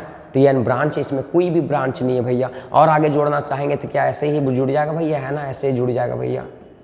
आप अगर और आगे जोड़ना चाहोगे तो कुछ ऐसे ही बन जाएगा, है ना। अगर आप जोड़ना चाहोगे तो आसानी से, ठीक है, ऐसे करके जुड़ जाएगा भैया। तो आगे भी जुड़ता रहेगा, ऐसा नहीं कि ये रुका ऐसे ऐसे 100 है, 100 200 से लेकर के 1000 है। लेकिन सबके बीच में ये है ना ऑक्साइड लिंकेज, ग्लाइकोसिडिक लिंकेज का फॉर्मेशन होगा। 2 मोनोसेक्राइड्स को ऑलवेज ग्लाइकोसिडिक लिंकेज जोड़ करके रखा होता है, श्योर। चलो आगे अपन मूव करते हैं तो अमाइलोपेक्टिन के बारे में। अमाइलोपेक्टिन को लेकर के कभी कभी सवाल जो है, अमाइलोपेक्टिन और अमाइलोज में अंतर आ जाता है। तो आपको भी पता है भाई कि अमाइलोपेक्टिन, अमाइलोज के बारे में पढ़ा, वाटर सॉल्युबल होता है, 15 से 20% आपका स्टार्च का कंटेन करता है, अनब्रांच होता है। यहाँ पे क्या करने वाले हैं सर, ये क्या होगा, इनसॉल्युबल इन वाटर होगा और 80 से 85% स्टार्च होगा। यह ब्रांच होने वाला वो अनब्रांच था। इसमें कितना कह रहा है कि C14 ग्लाइकोसिडिक लिंकेज है ना, कह रहा है क्या कि इसमें अल्फा डी ग्लूकोज जो आपस में जुड़ा होगा, alpha D glucose, alpha D glucose, alpha D glucose, जिसमें कि C1 और C4 के बीच में ग्लाइकोसिडिक लिंकेज होगा। और सर इसमें ब्रांचिंग आ गया है, तो ब्रांचिंग अगर होगा C1 और C6 के बारे में, C1 और C6 ग्लाइकोसिडिक लिंकेज। क्या कहना चाह रहा है, ये दो चीज बात करना चाह रहा है। ये ब्रांच है भैया, तो एक तो चेन तो स्टेट होगा, उसमें भी ब्रांच निकला होगा, तो कहाँ कहाँ प्रेजेंट होगा, तो सबसे पहले अल्फा डी ग्लूकोज को देखा जाए। ये अल्फा डी ग्लूकोज, ये अल्फा डी ग्लूकोज, ये अल्फा डी ग्लूकोज, ये alpha D glucose, alpha D glucose, ढेर सारे अल्फा डी ग्लूकोज आपके सामने नजर आ रहे होंगे भैया, है ना। ये अल्फा डी ग्लूकोज, तो आप मेरे को ये बताओ कि अल्फा डी ग्लूकोज यहाँ ये 4 नंबर और एक 1 और 4 नंबर के बीच में ऑक्सीजन लिंकेज हुआ, ऑक्सीजन लिंकेज हुआ। तो भाई यहाँ पे C1 और C4 के बीच में C1 और C4, C1 और C4, C1 और C4, C1, ये तो भाई आपके सामने तो मिला alpha D glucose in which chain is from C1 और C4। और सर ब्रांचिंग जहाँ आ रहा है वो कहाँ कह रहा है, C1 और C6 के बीच में। सर ये अल्फा डी ग्लूकोज पहला हो गया, और सर इसका नंबर पे OH जो था, क्योंकि OH अल्फा में नीचे होता है, और सर इसका वाला C से CH2OH यहाँ पे था, तो यहाँ से वाटर मॉलिक्यूल निकल गया। वंस अगेन यहाँ से भैया क्या हो, यहाँ पे CH2OH होता है ना, और यहाँ से OH होता है ना, यहाँ से H2O निकल जाएगा, और यहाँ पे ऑक्सीजन बचा, तो ये ऑक्सीजन आपस में दोनों आप देख सकते हैं इस डायग्राम को जुड़ जा रहा भैया। आप इस डायग्राम को देख सकते हैं, जूम कर देते हैं हम थोड़ा सा, कोई बड़ा बात नहीं, आप इस डायग्राम को देखो भैया। सर यहाँ पे C1 C4 C1 C4 C1 C4 सब हो गया, और यहाँ पे आपके सामने C1 और C6, ये 6 पांचवा छठा कार्बन के बीच में ऑक्सीजन। तो ब्रांचिंग जो हो रहा वो कहाँ हो रहा, आप तो मेरी बातों को समझे। ब्रांचिंग जो हुआ वो कहाँ हुआ, ब्रांचिंग जो हो रहा है वो आपके सामने C1 और C6 के बीच में हुआ। श्योर, चलो भाई अपन आते सेल्यूलोज, 3 टाइप था ना। स्टार्च, स्टार्च 2 चीज़ों से मिलके बना, amylose, amylopectin. Amylose water soluble होता है, अनब्रांच होता है, 200 से लेकर 1 से 1000 मोनोसेक्राइड्स आपस में अल्फा डी ग्लूकोज जुड़े होते हैं। इसमें ब्रांच होता है तो C1 C6 के बीच में ब्रांच होता है, ये वाटर इनसॉल्युबल होता है ना। चलो सेल्यूलोज अगर एक्सक्लूसिवली इन प्लांट, कह रहा है कि सेल्यूलोज जो है वो कहाँ पाया जाता है, प्लांट में पाया जाता है, कोई बड़ा बात नहीं। Most abundant organic substance plant kingdom, plant kingdom का मोस्ट अबंडेंट है ना ये ऑर्गेनिक सबस्टांस है, बायोलॉजी के लिए important. It is provident constituent of cell wall of plant, plant का भी आपको पता है सेल वाल पाए जाते हैं प्लांट में, उस सेल वाल में यही सेल्यूलोज पाया जाता है भैया। चलो cellulose is a straight chain polysaccharides compose of the beta D glucose. अब इसमें कौन सा आया भैया, बीटा डी आया, बीटा आया। Beta D glucose units which are joint glycosidic linkage between C1 of alpha glucose and C4 of next glucose unit. कह रहा है क्या कि इसमें भी भाई beta D glucose, beta D glucose, beta D glucose मिलने वाले, इसमें भी ग्लाइकोसिडिक लिंकेज होगा, क्योंकि ग्लूकोज मोनोसेक्राइड्स होता है, और जब कभी भी 2 मोनोसेक्राइड्स आपस में जुड़ेगा भैया तो ग्लाइकोसिडिक लिंकेज का फॉर्मेशन होता है। कैसे, अपन देखते हैं नेक्स्ट स्ट्रक्चर में इसका। देखो भैया ये आपके सामने रहा, क्या रहा, सेल्यूलोज का स्ट्रक्चर रहा भैया। ये रहा आपके सामने सेल्यूलोज का स्ट्रक्चर। देख करके आपको तो लग रहा होगा भाई ये क्या हो गया देख करके ऐसा लग रहा होगा ये क्या हो गई बा, ये राउर साइंस का रख ली, इतना दिमाग पागल हो गई, ना साइंस रख ली ना ये सब पढ़क बानी, कितना सा चिल होकर के जिंदगी जिया था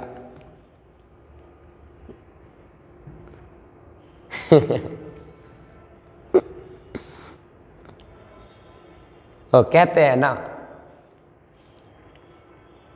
जब गिरोगे, जब पैर में कांटा चुभेगा, जब पैर में दर्द होगा,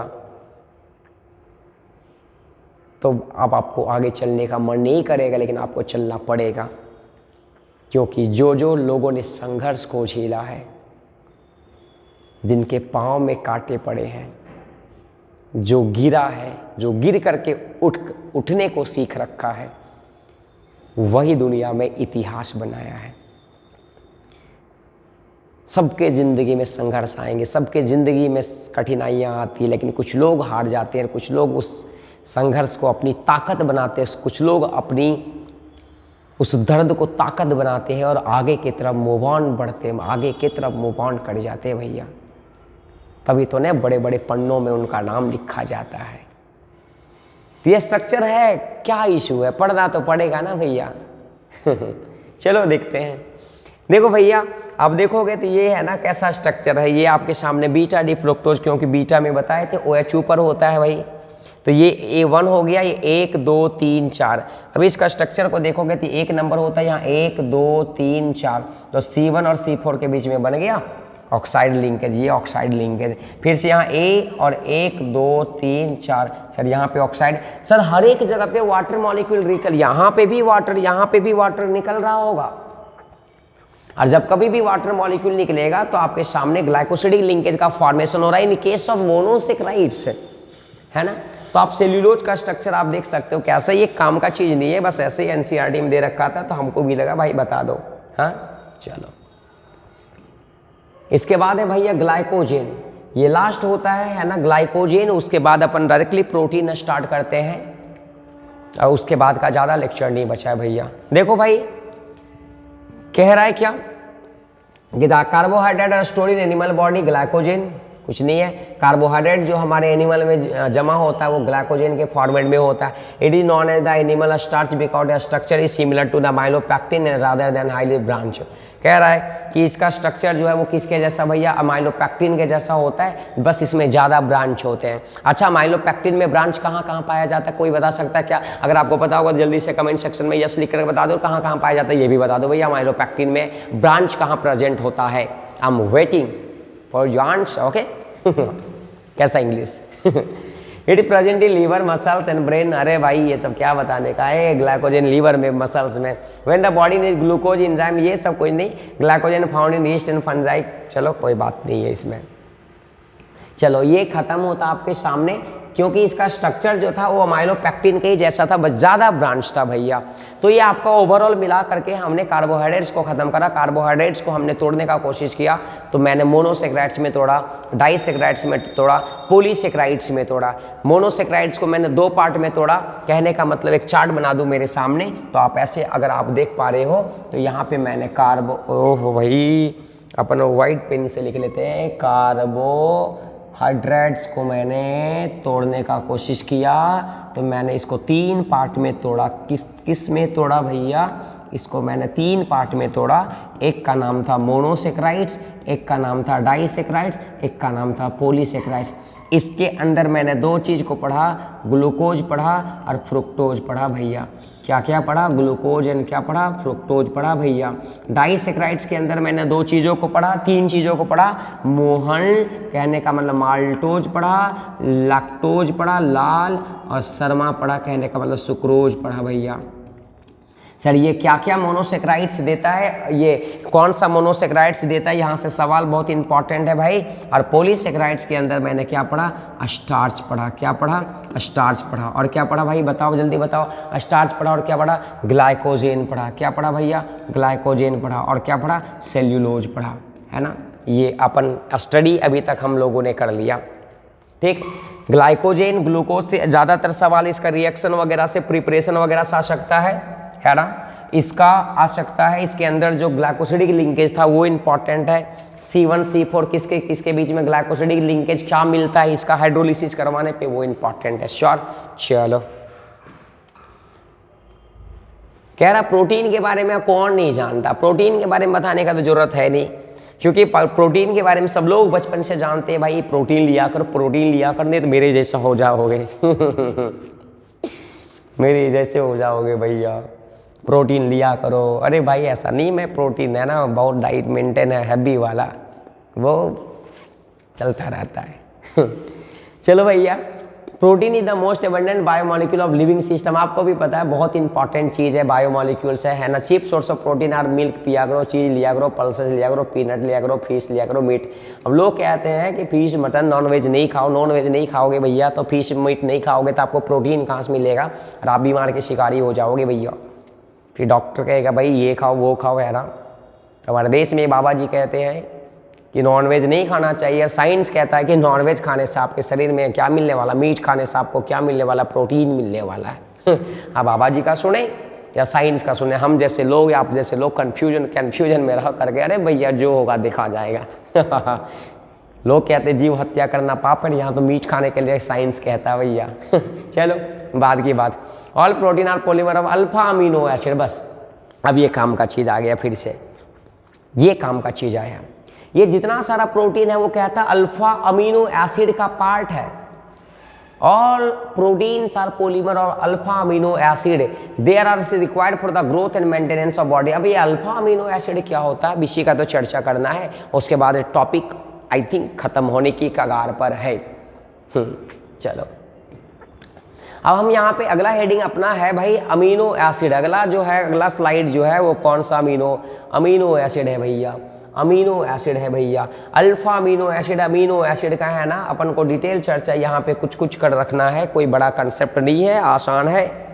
कह रहा है क्या, amino acid contain amino group and the carboxylic group. ये अमीनो एसिड जो है वो दो चीज कंटेन किया है, एक अमीनो ग्रुप कंटेन किया है, कार्बोक्सिलिक ग्रुप कंटेन किया। कहने का मतलब COOH और NH2 ग्रुप, मतलब एक अमीनो एसिड में ये भी होगा और वही अमीनो एसिड में ये भी होगा, depending upon the relative position of amino group with respect to the carboxylic group. The amino acid can be classified alpha beta, ये ABCD नहीं है, माफ करना, ये alpha beta gamma and so on है भैया,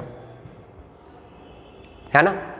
कह रहा है क्या कि सर पोजीशन, अमीनो ग्रुप का position with respect to carboxylic group के पोजीशन के रिस्पेक्ट में बात करेंगे तो इसको alpha beta gamma and so on में बांटा गया है।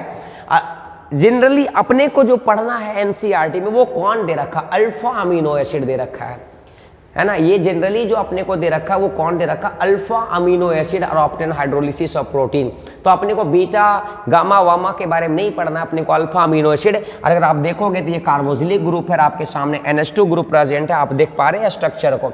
ये COOH ग्रुप हो गया, NH2 ग्रुप हो गया, यहाँ पे कोई R ग्रुप होगा और यहाँ पे CH भैया फिक्स है। ये तो रहना है, ये रखना है, ये ऐसे रखना है, बस बदलने वाला है इसमें, वो R बदलने वाला है। और अगर R बदलता है तो अमीनो एसिड का नाम भी बदलता है भैया, श्योर याद रख लोगे। तो देखो तो ये भाई कार्बोक्सिलिक ग्रुप है, जस्ट जिस फंक्शन ग्रुप जिससे जुड़ा होता है उसको अपन अल्फा कहते हैं, और यही अल्फा में देखो NH2 ग्रुप जुड़ा है भैया, है ना। इसी वजह से ये अल्फा अमीनो एसिड को डिटेल चर्चा करना है आपके सामने, है ना। इसी वजह से इसको अल्फा अमीनो एसिड कहा गया है। अपन और मूव ऑन स्लाइड को कर रहे होते हैं तो अपन देखते हैं भैया क्या है, अपन एक एक करके और बढ़ रहे आगे की तरफ, क्या दे रखा है। कह रहा है कि अगर अमीनो एसिड का क्लासिफिकेशन आप करना चाहोगे तो अलग अलग तरीके से करा जाता है। एक अलग तरीका आता है इसेंशियल अमीनो एसिड, एक आता है non essential amino acid. Important है, काम का चीज़ है, एग्जाम में आ सकता है। अमीनो एसिड इसेंशियल और नॉन, कोई भी चीज़ों का आपको ज़रूरत कब बनता है हमारे बॉडी में, जब हमारा बॉडी वो चीज़ को एक सिंथेसाइज नहीं कर पाता है। जब वो चीज़ हमारा बॉडी बना नहीं पाएगा भैया, तब तो ना वो चीज़ का ज़रूरत पड़ेगा। तो इसेंशियल मतलब ज़रूरत है, ज़रूरत कब होगा, जब हमारा बॉडी उस चीज़ को नहीं बना पा रहा होगा, तब हमारे बॉडी को डाइट के थ्रू लेना पड़ेगा। कहने का मतलब those which can not be synthesize in our body and must be obtain through the, कहाँ से, डाइट। जो हमारा बॉडी खुद नहीं बना पा रहा है उसको अपन डाइट से लेते हैं, उसको अमीनो एसिड इसेंशियल वाला कहते हैं। जैसे कुछ अमीनो एसिड है, वैलिन है, ल्यूसिन है, लाइसिन है, आर्गिनिन है। कुछ कुछ अमीनो एसिड होते हैं, 20 अमीनो एसिड पाया जाता है जनरली, तो 20 अमीनो एसिड में कुछ कुछ अमीनो एसिड इसेंशियल होता है जो हमारे बॉडी को चाहिए डाइट के थ्रू भैया, है ना। और जो अमीनो एसिड हमारा बॉडी सिंथेसाइज कर रहा है खुद से, उसको क्यों चाहिए, नहीं चाहिए तो वो नॉन एसेंशियल बॉडी के लिए होगा। तो वही कह रहा है the amino acid which can be synthesized in our body, जो हमारा बॉडी में सिंथेसाइज हो रहा होगा उसको अपन इज नॉन एसेंशियल कहेंगे। और इसका एग्जाम्पल है ग्लाइसिन, एलानिन, ग्लूटामिक, अस्पार्टिक, ऐसे करके कुछ एग्जाम्पल है। तो आपको याद रखना है इसेंशियल जो हमारा बॉडी नहीं बना पा रहा था हमारे बॉडी को ज़रूरत है, नॉन एसेंशियल हमारा बॉडी बना पा रहा था हमारे बॉडी को ज़रूरत नहीं है भैया, श्योर। कुछ एग्जाम्पल है, याद रखने का चीज़ है। चलो अपन अमीनो एसिड पे ही बात करने वाले हैं, अभी अमीनो एसिड पे ही चर्चा होने वाला है, कोई बड़ा बात नहीं है ना। अच्छा, अमीनो एसिड को ना acidic amino acid, basic amino acid और न्यूट्रल अमीनो एसिड में भी तोड़ा गया है। 3 तरह का अमीनो एसिड, क्या क्या, acidic amino acid, acidic amino acid, फिर किस में तोड़ा गया भैया, बेसिक अमीनो एसिड, फिर किस में तोड़ा गया भैया, बेसिक अमीनो एसिड में तोड़ा गया भैया, बेसिक अमीनो एसिड, और फिर किस में तोड़ा गया भैया, न्यूट्रल। ये किसके बेसिस पे, अगर COOH का संख्या ज़्यादा रहा, relative number of COOH compare to the NH2 amino group से, तो एसिडिक कहलाएगा। अगर NH2 का ज़्यादा रहा तो बेसिक कहलाएगा, और दोनों का संख्या सेम रहा तो न्यूट्रल कहलाएगा, है ना। एनसीईआरटी में लिखा था जिसका संख्या ज़्यादा, क्योंकि ये एसिडिक नेचर में COOH, ये COOH क्या होता है भैया, एसिडिक नेचर का होता है। NH2 ग्रुप क्या होता है भैया, NH2 ग्रुप क्या होता है भैया, बेसिक नेचर का होता है ना। तो अपन वही बात करना चाह रहे हैं कि अगर भैया अगर COOH का संख्या ज़्यादा रहा तो एसिडिक कहलाएगा। अगर NH2 का संख्या ज़्यादा रहा तो क्या कहलाएगा, बेसिक कहलाएगा। अगर दोनों का संख्या सेम रहा तो न्यूट्रल कहलाएगा। श्योर। चलो अपन बात करें, these are water soluble amino acid usually colourless, इसका कोई कलरलेस क्रिस्टलाइन सॉलिड होता है, वाटर सॉल्युबल होता है, हाई मेल्टिंग पॉइंट होता है, बिहेव लाइक सॉल्ट, है ना। एक यहाँ पे अपने को पढ़ना है, ये इंपॉर्टेंट काम का चीज़ है, ज्वीटर आयन। आप जानते होंगे ज्वीटर आयन के बारे में आपने कभी ना कभी जरूर सुना होगा क्लासरूम में स्टडी के समय, क्लासरूम में जब टीचर पढ़ाता है। यस सर, ज्वीटर आयन काम का चीज़ है। एक बार आप देखेंगे, थोड़ा सा देख लेते हैं लेक्चर, बढ़िया भाई कोई है नहीं, अकेले करना पड़ता है, थोड़ा सा आपको दया लगना चाहिए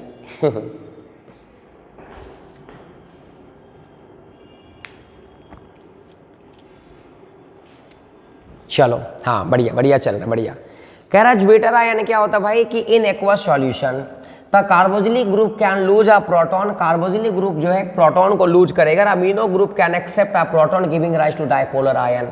कह रहा क्या, ये आपके सामने भाई क्या है, आपके सामने एक अमीनो एसिड है COOH, कहने का मतलब ये अमीनो एसिड हो गया। जैसे इसको मैंने एक्वा सॉल्यूशन में डाला भैया, एक्वा सॉल्यूशन में डालने के बाद ये जो H है वो ये वाला प्रोटॉन को लूज कर देगा। ये जैसे ये लूज करेगा भैया तो यहाँ पे माइनस चार्ज आ गया, ये माइनस चार्ज हमने दिखा दिया। अब देख सकते हैं मेरी बातों को, हम क्या कहना चाह रहे हैं, कह रहा क्या कि ये H जो है वो लूज कर दिया तो यहाँ पे CO के ऊपर माइनस हो गया, और ये जो H लूज किया वो ये ले लिया, NH2 ग्रुप ले लिया, तो यहाँ पे एक हाइड्रोजन बढ़ गया तो NH3 हो गया। अब ये वाले मॉलिक्यूल में आप देखो ये नेगेटिव चार्ज भी है और यहाँ पे प्लस चार्ज भी है, तो क्या डाइपोलर जो कह रहा था डाइपोलर आयन आया। यस सर, देखो ये माइनस और यहाँ प्लस, तो डाइपोलर, और यही डाइपोलर आयन को अपन क्या कहते हैं, ज्वीटर आयन कहते हैं। अच्छा, ये ज्वीटर आयन का फॉर्मेशन कब हुआ, जब इसको कहाँ पे डाला तूने, पानी में डाला, एक्वस सॉल्यूशन में डाला, तब कार्बोक्सिलिक एसिड वाला H जो है वो डोनेट हो गया, और वही H को NH2 ग्रुप ले लिया तो NH3 प्लस हो गया, और यहाँ पे O के ऊपर माइनस हो गया, तो माइनस और प्लस का फॉर्मेशन ज्वीटर आयन। चलो भैया, अब ना स्ट्रक्चर ऑफ प्रोटीन के बारे में अगर देखना चाहोगे तो बड़ी काम का चीज़ है। स्ट्रक्चर ऑफ प्रोटीन के बारे में अगर आप देखना चाहोगे तो अपन देख लेते हैं थोड़ा सा स्ट्रक्चर ऑफ प्रोटीन के बारे में क्या है भाई, है ना। बस ज़्यादा कुछ है नहीं बचा, एंडिंग है, बेफिक्र रहेंगे, एंडिंग सेशन चल रहा है।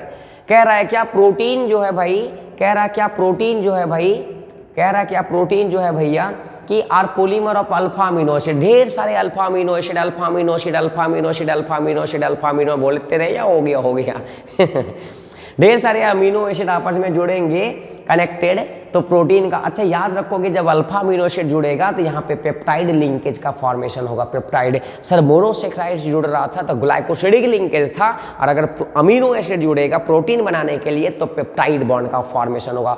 आप देख सकते हैं सर आपके सामने एक अमीनो एसिड रहा CH2 COOH, सर यहाँ पे ये कहाँ से आया मैं बताना चाहता हूँ सर, CH COOH था सर, यहाँ पे NH2 था और यहाँ पे R था सर। ये R के जगह पे कोई बता सकता है आपने क्या लिया, मिलाओ NH2 COOH CH सर, यहाँ पे एक हाइड्रोजन ज़्यादा थी, ये R के जगह पे क्या लिया होगा, H लिया होगा। ये दावा रहा भैया कि ये R के जगह पे H लिया होगा भैया, और ये अमीनो एसिड एक हो गया, एक अमीनो एसिड, ये दूसरा अमीनो एसिड हो गया।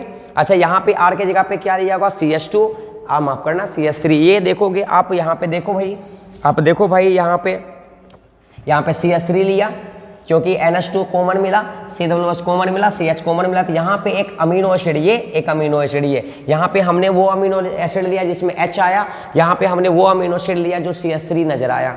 जैसे दोनों को मैंने जोड़ा तो जोड़ने के बाद कुछ ऐसा C नजर आ रहा है, क्या आप मेरी बातों को देखोगे, मजेदार से यहाँ से वाटर मॉलिक्यूल निकल गया भैया, ये वाटर मॉलिक्यूल निकल जा रहा है, HHO, यहाँ CO बचा और यहाँ NH बचा, NH बचा, NH और CO सर, इसको अमाइड भी कहते हैं, CONH को अमाइड भी कहते हैं सर। तो सर ये वाला लिंकेज जो बन रहा है इसी को तो पेप्टाइड लिंकेज कह रहे हैं भैया, और ये पेप्टाइड लिंकेज का फॉर्मेशन एक अमीनो एसिड ये दूसरा अमीनो एसिड के बीच में हो रहा है भैया। तो एक अमीनो एसिड दूसरे अमीनो एसिड जब जुड़ते हैं तो पेप्टाइड लिंकेज के थ्रू जुड़ रहा होता है। और यहाँ भी क्या वाटर मॉलिक्यूल रिलीज हुआ, यस सर, यहाँ से H और यहाँ से H और यहाँ से OH, ये OH और H निकल गया। और जैसे ये निकल जाएगा तो यहाँ एक हाइड्रोजन बचा रह गया, तो यहाँ मैंने दिखा दिया H और यहाँ बचा था N और यहाँ CO बचा था भैया। तो इस बात का आप याद कर लोगे, श्योर। चलो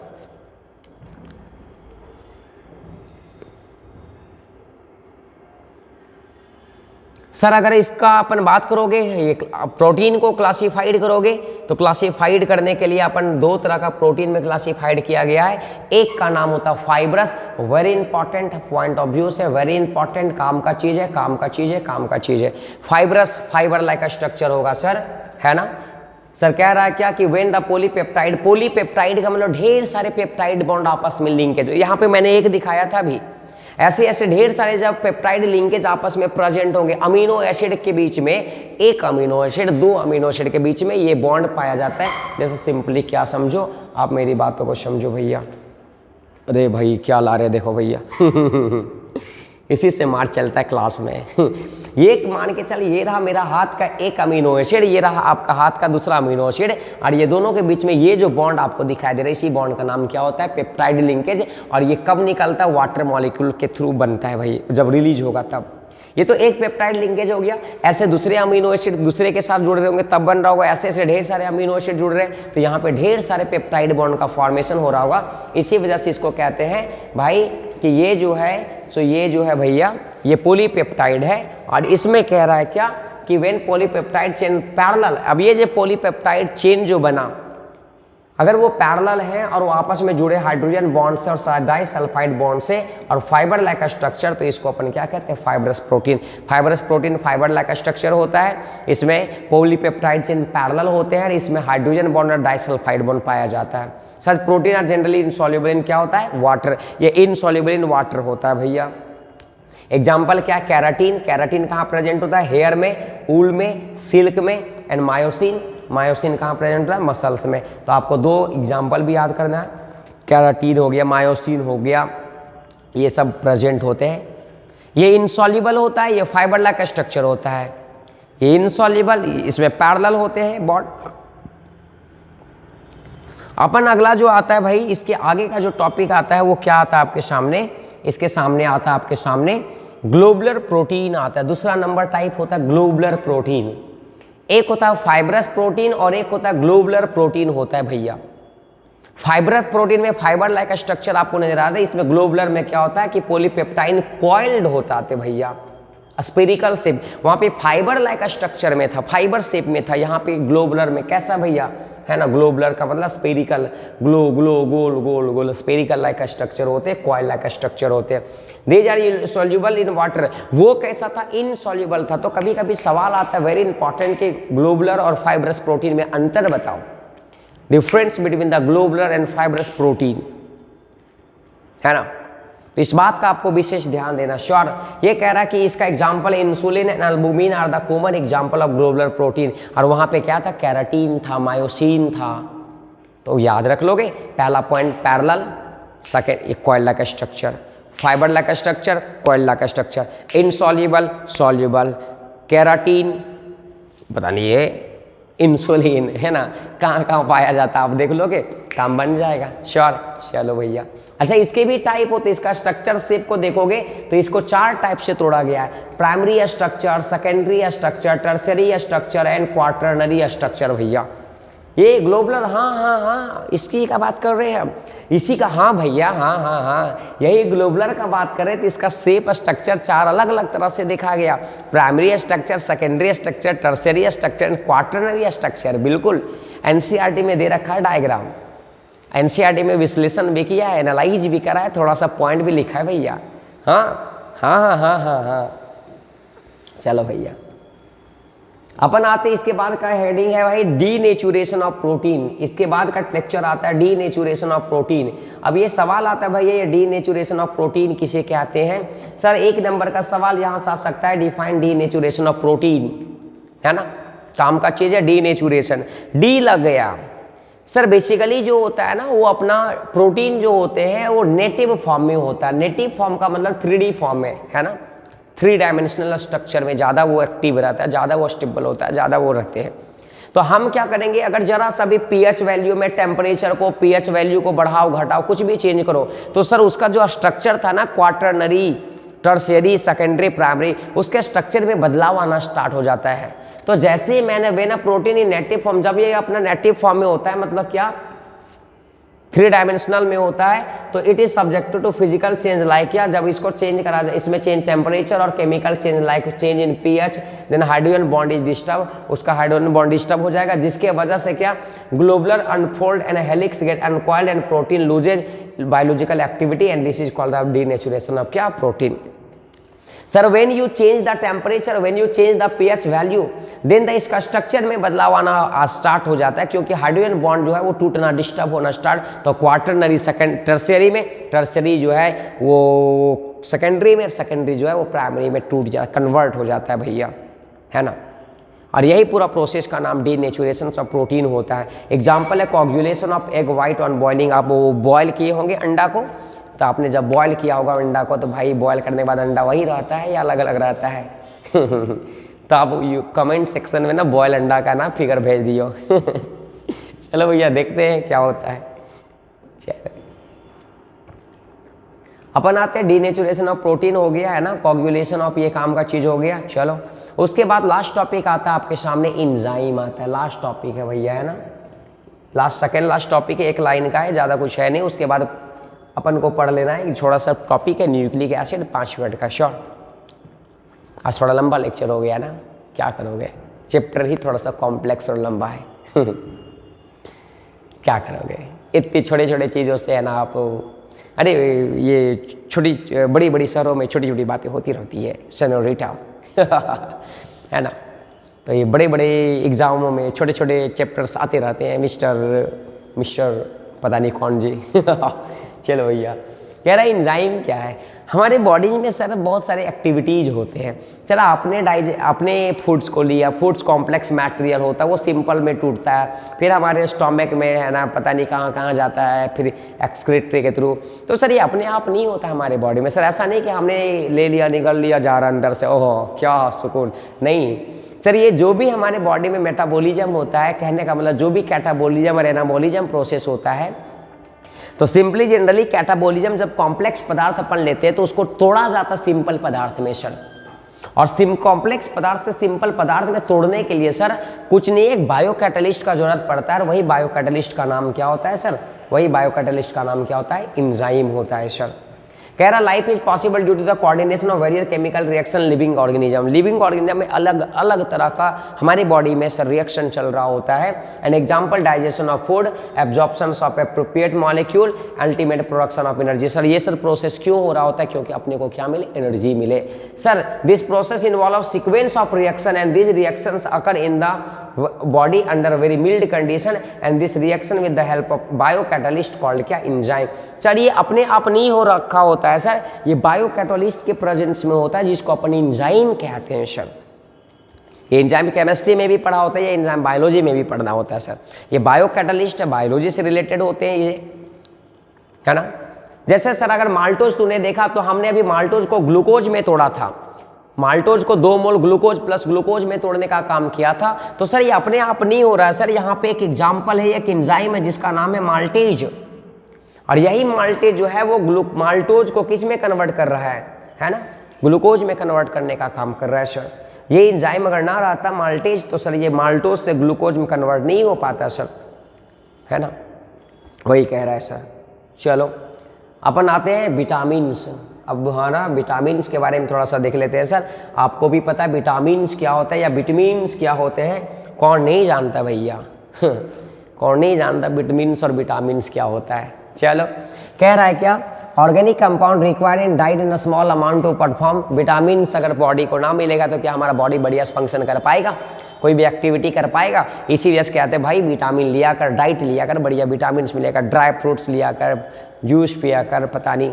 तो कह रहा है organic compound required in diet in a small amount. ऐसा नहीं कि साले तू विटामिन्स को भर भर के ले रहा है, भैया मास्टर ने कहा कि विटामिन्स लो तो दबा करके विटामिन्स ले रहे हो।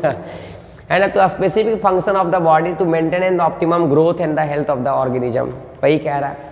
दो तरह का विटामिन पाया गया हमारे बॉडी में, एक होता है फैट सॉल्युबल विटामिन और एक होता है water soluble vitamin. Sir water soluble vitamin जो वाटर में घुल जाए, अगर ये वाटर में घुल जाएगा तो तुम सोचो ना भाई, अपन जैसे विटामिन लिए और हमारे बॉडी में वाटर और वाटर में घुल गया, फिर वो यूरिन के थ्रू एक्सक्रीशन हो गया, तो क्या ये वाटर सॉल्युबल विटामिन मेरे को चाहिए या नहीं चाहिए? मैंने लिया, मेरे बॉडी में वाटर में घुला, यूरिन के थ्रू बाहर निकल गया, तो क्या हमको और नीडेड होगा? Yes sir. तो इसको हमको रेगुलरली बार में बाद लेना पड़ता है ये विटामिन को, है ना।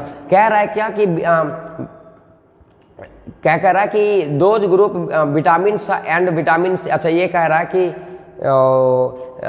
Vitamin B and vitamin C are the soluble in water, so they are group together. Water soluble vitamin are must be supplied regularly, है ना। देख लिया कि विटामिन वाटर सॉल्युबल विटामिन जो होगा वो सप्लाइड रेगुलरली में होगा, diet because they are readily excreted in the urine. वही बात क्या है ना कि ये यूरिन के थ्रू जो है एक्सक्रीट हो जाएगा and can not be stored except vitamin B12 को छोड़ दो।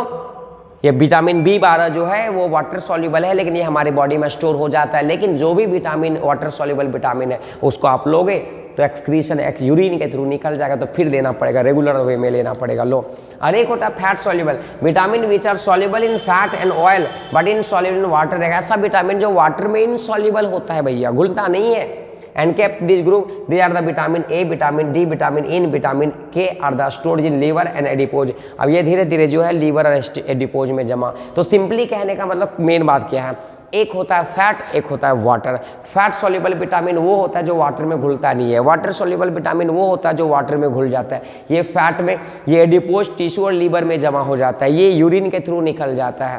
फैट सॉल्युबल विटामिन का कौन एग्जाम्पल है? कीड़ा।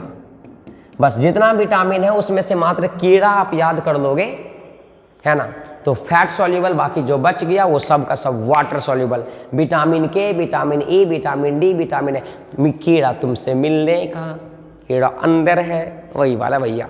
विटामिन के, vitamin A, vitamin D, vitamin A जो है वो फैट सॉल्युबल है, बाकी सब के सब वाटर सॉल्युबल होंगे। ठीक, एनसीईआरटी में चार्ट दे रखा है कि कौन सा विटामिन की वजह से कौन सा बीमारी होता है और कौन सा सोर्स से वो विटामिन को पाया जा सकता है। उस चार्ट से भी कभी कभी अच्छे सवाल बनते हैं, जैसे कि आगे वाले स्लाइड में अपन मूव करते हैं तो मिल जाएगा अपने को। देखो भैया, ये देखो कितना सुंदर आपके लिए हमने बना के रखा। भाई बताओ, इतना मेहनत कोई कर देगा? बताओ कितना मेहनत कर करके आपके सामने हमने एक एक करके एनसीईआरटी का लाइन को हम डिस्कस कर रहे हैं भैया। सर विटामिन ए का सोर्स क्या है? फिश है, लीवर ऑयल है, कैरोट है। इसके वजह से सर एक बीमारी होता है जीरोप्थैलेमिया, नाइट ब्लाइंडनेस। विटामिन B1 का नाम थायमीन होता है, थायमीन। ये कहाँ से? ईस्ट से, मिल्क के ग्रीन वेजिटेबल है ना, इसके वजह से बेरी होता है। विटामिन B2 का नाम होता है राइबोफ्लेविन, ये मिल्क एग वाइट लीवर का है ना भाई, ये इसके वजह से चिलोसिस होता है। चिलोसिस क्या होता है यहाँ पे दे रखा है ना, आप देख लोगे। विटामिन B6 का नाम होता है पैरिडॉक्सिन, ये कहाँ से पाया जाता है देख लोगे, इसका एक बीमारी होता है कॉन्वुलेशन। ठीक है, विटामिन B12 जो है सबसे इंपॉर्टेंट है भाई, ये पर्नीशियस एनीमिया, मतलब हमारे बॉडी में RBC का डिफिशियंसी हो जाएगा, ये वेरी इंपॉर्टेंट काम चीज़ है। Vitamin C ascorbic acid, vitamin D rickets, scurvy देख लोगे। कौन सा? विटामिन E भाई फ्रैगिडिटी, RBC एंड मस्कुलर वीकनेस होना स्टार्ट। विटामिन K का कमी होगा तो ब्लड क्लोटिंग टाइम बढ़ जाएगा, मतलब आप चाहिए से भी ब्लड का समय एक होता है बड़ी जल्दी क्लोट करने का। अगर विटामिन K का कमी हुआ तो ब्लड क्लोटिंग जो हमारे बॉडी में चोट लगने पर होता है वो बहुत लेट तक बाद होगा। ठीक है ना। तो इससे कभी भी सवाल कभी कभी इसका नाम दे देगा कि भाई ये, जैसे कि विटामिन B1 का नाम क्या है? थायमीन, इसके वजह से बीमारी क्या है? ये है। विटामिन B6 का नाम क्या है? ये, इसके वजह से बीमारी क्या है? ये। विटामिन C का नाम क्या है? ये, इसके वजह से बीमारी क्या है? तो आप याद रख लोगे, काम का चीज़ है। ठीक है, चलो अब अपन आते हैं भैया न्यूक्लिक एसिड, और ये चैप्टर का सबसे लास्ट टॉपिक होगा न्यूक्लिक एसिड। चलो, है ना, न्यूक्लिक एसिड।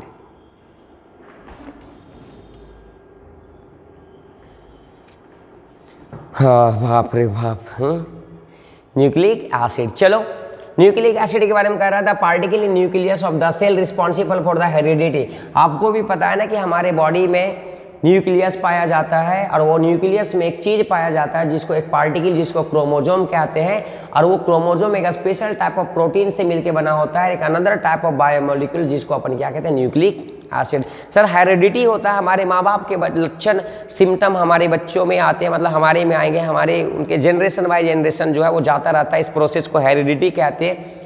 और वो हेरिडिटी सर क्रोमोजोम के वजह से होता है जो कि न्यूक्लियस में पाया जाता है। ये क्रोमोजोम सर एक प्रोटीन से मिलके बना होता है, एक और टाइप ऑफ बायोमोलिक्यूल से मिलके बना होता है जिसका नाम क्या है, न्यूक्लिक एसिड। सर दो तरह का न्यूक्लिक एसिड होता है, डीएनए और आरएनए। कौन नहीं सुना होगा डीएनए और आरएनए? क्या अगर आप 12 क्लास के बच्चे हैं तो आपको डीएनए का फुल फॉर्म भी पता होगा, अगर आप 12 क्लास के बच्चे हो तो आपको आरएनए का पता भी होगा। आई होप कि इसका फुल फॉर्म आपको कमेंट सेक्शन में जरूर बताना, डीएनए का फुल फॉर्म क्या है और आरएनए का फुल फॉर्म क्या है। आपकी एक कमेंट मेरे को एनर्जी दे सकती है भैया, श्योर। चलो, तो कह रहा कि डीएनए और आरएनए के बारे में कह रहा कि ये दो टाइप ऑफ न्यूक्लिक एसिड जो हमारे बॉडी में क्रोमोजोम में पाया जाता है, क्रोमोजोम जो न्यूक्लियस के अंदर पाया जाता है भैया, है ना। तो कह रहा है क्या कि डीएनए कंटेन 4 बेसेस, इसके पास 4 नाइट्रोजिनस बेसेस होता है जिसका नाम होता है adenine, guanine, cytosine and thymine. Sir ये बायोलॉजिकल पार्ट है, आपको बायोलॉजी वाले चैप्टर्स, बायोलॉजी वाले बच्चों को बहुत बेहतरीन समझ आता है ना। तो ये डीएनए के 4 पार्ट से बस इतना याद रख लो, और आरएनए के भी 4 पार्ट है, बट फर्क इतना सा है कि आरएनए में थाइमिन के जगह यूरासिल होता है। देख लो भैया, यहाँ पे थाइमिन होता है, बाकी यहाँ पे यूरासिल। तो डीएनए और आरएनए में एक फर्क होता है क्या कि सर डीएनए में थाइमिन होता है, यहाँ पे यूरासिल होता है भैया। बाकी यहाँ भी एडेनिन, यहाँ भी एडेनिन, यहाँ भी गुआनिन, यहाँ भी गुआनिन, यहाँ भी साइटोसिन, यहाँ भी, लेकिन यहाँ थाइमिन तो यहाँ यूरासिल हो गया। तो फर्क हो गया डीएनए और आरएनए में भैया, श्योर। चलो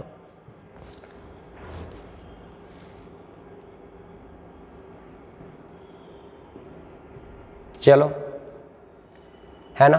अब अपन न्यूक्लिक एसिड का स्ट्रक्चर अगर अपन देखना चाहेंगे तो अपन न्यूक्लिक एसिड का स्ट्रक्चर अगर आप देखना चाहोगे भैया तो क्या बोला जा रहा है कि न्यूक्लिक एसिड बेसिकली न्यूक्लियोटाइड से मिलकर के बना होता है। ढेर सारे न्यूक्लियोटाइड आपस में जब जुड़ते हैं तो भाई ये न्यूक्लिक एसिड बनता है। और ये न्यूक्लियोटाइड कहाँ से बनता है? न्यूक्लियोसाइड से बनता है। सर क्या कह रहे हैं कि न्यूक्लिक एसिड अगर आपको बनाना है तो न्यूक्लियोटाइड को जोड़ना पड़ेगा, और न्यूक्लियोटाइड कहाँ से बनता है? न्यूक्लियोसाइड से बनता है। और न्यूक्लियोसाइड में मात्र 2 चीज होता है सर, एक नाइट्रोजिनस बेस होते हैं और ये पेंटोज शुगर होता है। ठीक, by base plus pentose sugar को न्यूक्लियोसाइड कहते हैं। न्यूक्लियोटाइड में अगर जोड़ दोगे तो nitrogenous base plus pentose sugar plus phosphoric acid. Sir ये दोनों में एक फर्क आया, न्यूक्लियोसाइड और न्यूक्लियोटाइड में क्या फर्क होता है? यस सर, एक इसमें पेंटोज शुगर नहीं पाया जाता है, इसमें पेंटोज शुगर पाया जाता है। जैसे सर आपके सामने दोनों का स्ट्रक्चर हमने दे दिया। सर यहाँ पे नाइट्रोजिनस बेस होते हैं। नाइट्रोजिनस बेस का मतलब चाहे एडेनिन होगा, चाहे गुआनिन होगा, चाहे थाइमिन होगा, चाहे यूरासिल होगा, चाहे आपको बता रखा था ना वही, यहाँ पे कोई भी वो ग्रुप प्रेजेंट होगा। ये आपके सामने पेंटोज शुगर हो गया, ये आपके सामने पेंटोज शुगर होता है, और यहाँ पे सर ये पेंटोज। तो पेंटोज शुगर और अगर बेस सिर्फ रहा, पेंटोज शुगर और बेस रहा तो ये न्यूक्लियोसाइड है। तो ये जो स्ट्रक्चर है वो न्यूक्लियोसाइड का है। लेकिन सर इसी में ये पेंटोज शुगर हो गया, ये नाइट्रोजिनस बेस, और यहाँ पे फास्फोरिक एसिड आ गया तो ये न्यूक्लियोटाइड कहलाएगा भैया। तो ये टाइड बनाने के लिए साइड, ढेर सारे साइड मिलेंगे, फास्फोरिक एसिड के साथ जोड़ते जाओ, न्यूक्लियोसाइड मिल जाएगा। और न्यूक्लियोसाइड क्या बन जाएगा? न्यूक्लिक एसिड मिल जाएगा। श्योर। चलो भैया देख लो, आपके सामने यहाँ पे स्ट्रक्चर हम दिखा दिए हैं, है ना। आपके सामने स्ट्रक्चर है भैया, आप यहाँ पे देख पा रहे हो स्ट्रक्चर को। चलो, न्यूक्लियोसाइड न्यूक्लियोटाइड का मैंने स्ट्रक्चर यहाँ पे दिखा दिया, कितना बढ़िया तरीका से दिखा दिया भैया, है ना। क्या कह रहा है? आप मेरी बातों को समझोगे तो समझ में आ जाएगा। क्या कह रहा है? Nucleotide are joint together by the phosphodiester linkage. Sir इस चैप्टर में हमने 3 लिंकेज पढ़ा। पहला पता है ग्लाइकोसिडिक लिंकेज पढ़ा था जो 2 मोनोसेक्राइड के बीच में था। दूसरा लिंकेज मैंने पेप्टाइड लिंकेज पढ़ा था जो 2 अमीनो एसिड के बीच में था। और तीसरा हमने पढ़ रखा फास्फोडाइस्टर लिंकेज जो भैया किसके किसके बीच में होगा? किसके? 2 न्यूक्लियोटाइड के बीच में प्रेजेंट होगा। आप देख सकते हैं phosphoric acid, pentose sugar base, phosphoric acid, pentose sugar, base, या आपस में जब जुड़ेगा तो ये जुड़ने का वजह कौन कौन, 5 और 3 के बीच में जुड़ेगा। आप देख सकते हैं 1 2 3, ये पहला न्यूक्लियोटाइड का तीसरा, और 1 2 3 4 5, ये पांचवा दूसरा न्यूक्लियोटाइड का भैया। तो पांचवा दूसरे न्यूक्लियोटाइड का फॉस्फोरिक ग्रुप के साथ और पहले वाले न्यूक्लियोटाइड का तीसरा वाले के साथ जब आपस में जुड़ता है तो ये जुड़ने के साथ यहाँ पे एक लिंकेज बनता है, जिस लिंकेज का नाम फॉस्फोडाइस्टर लिंकेज होता है भैया, है ना।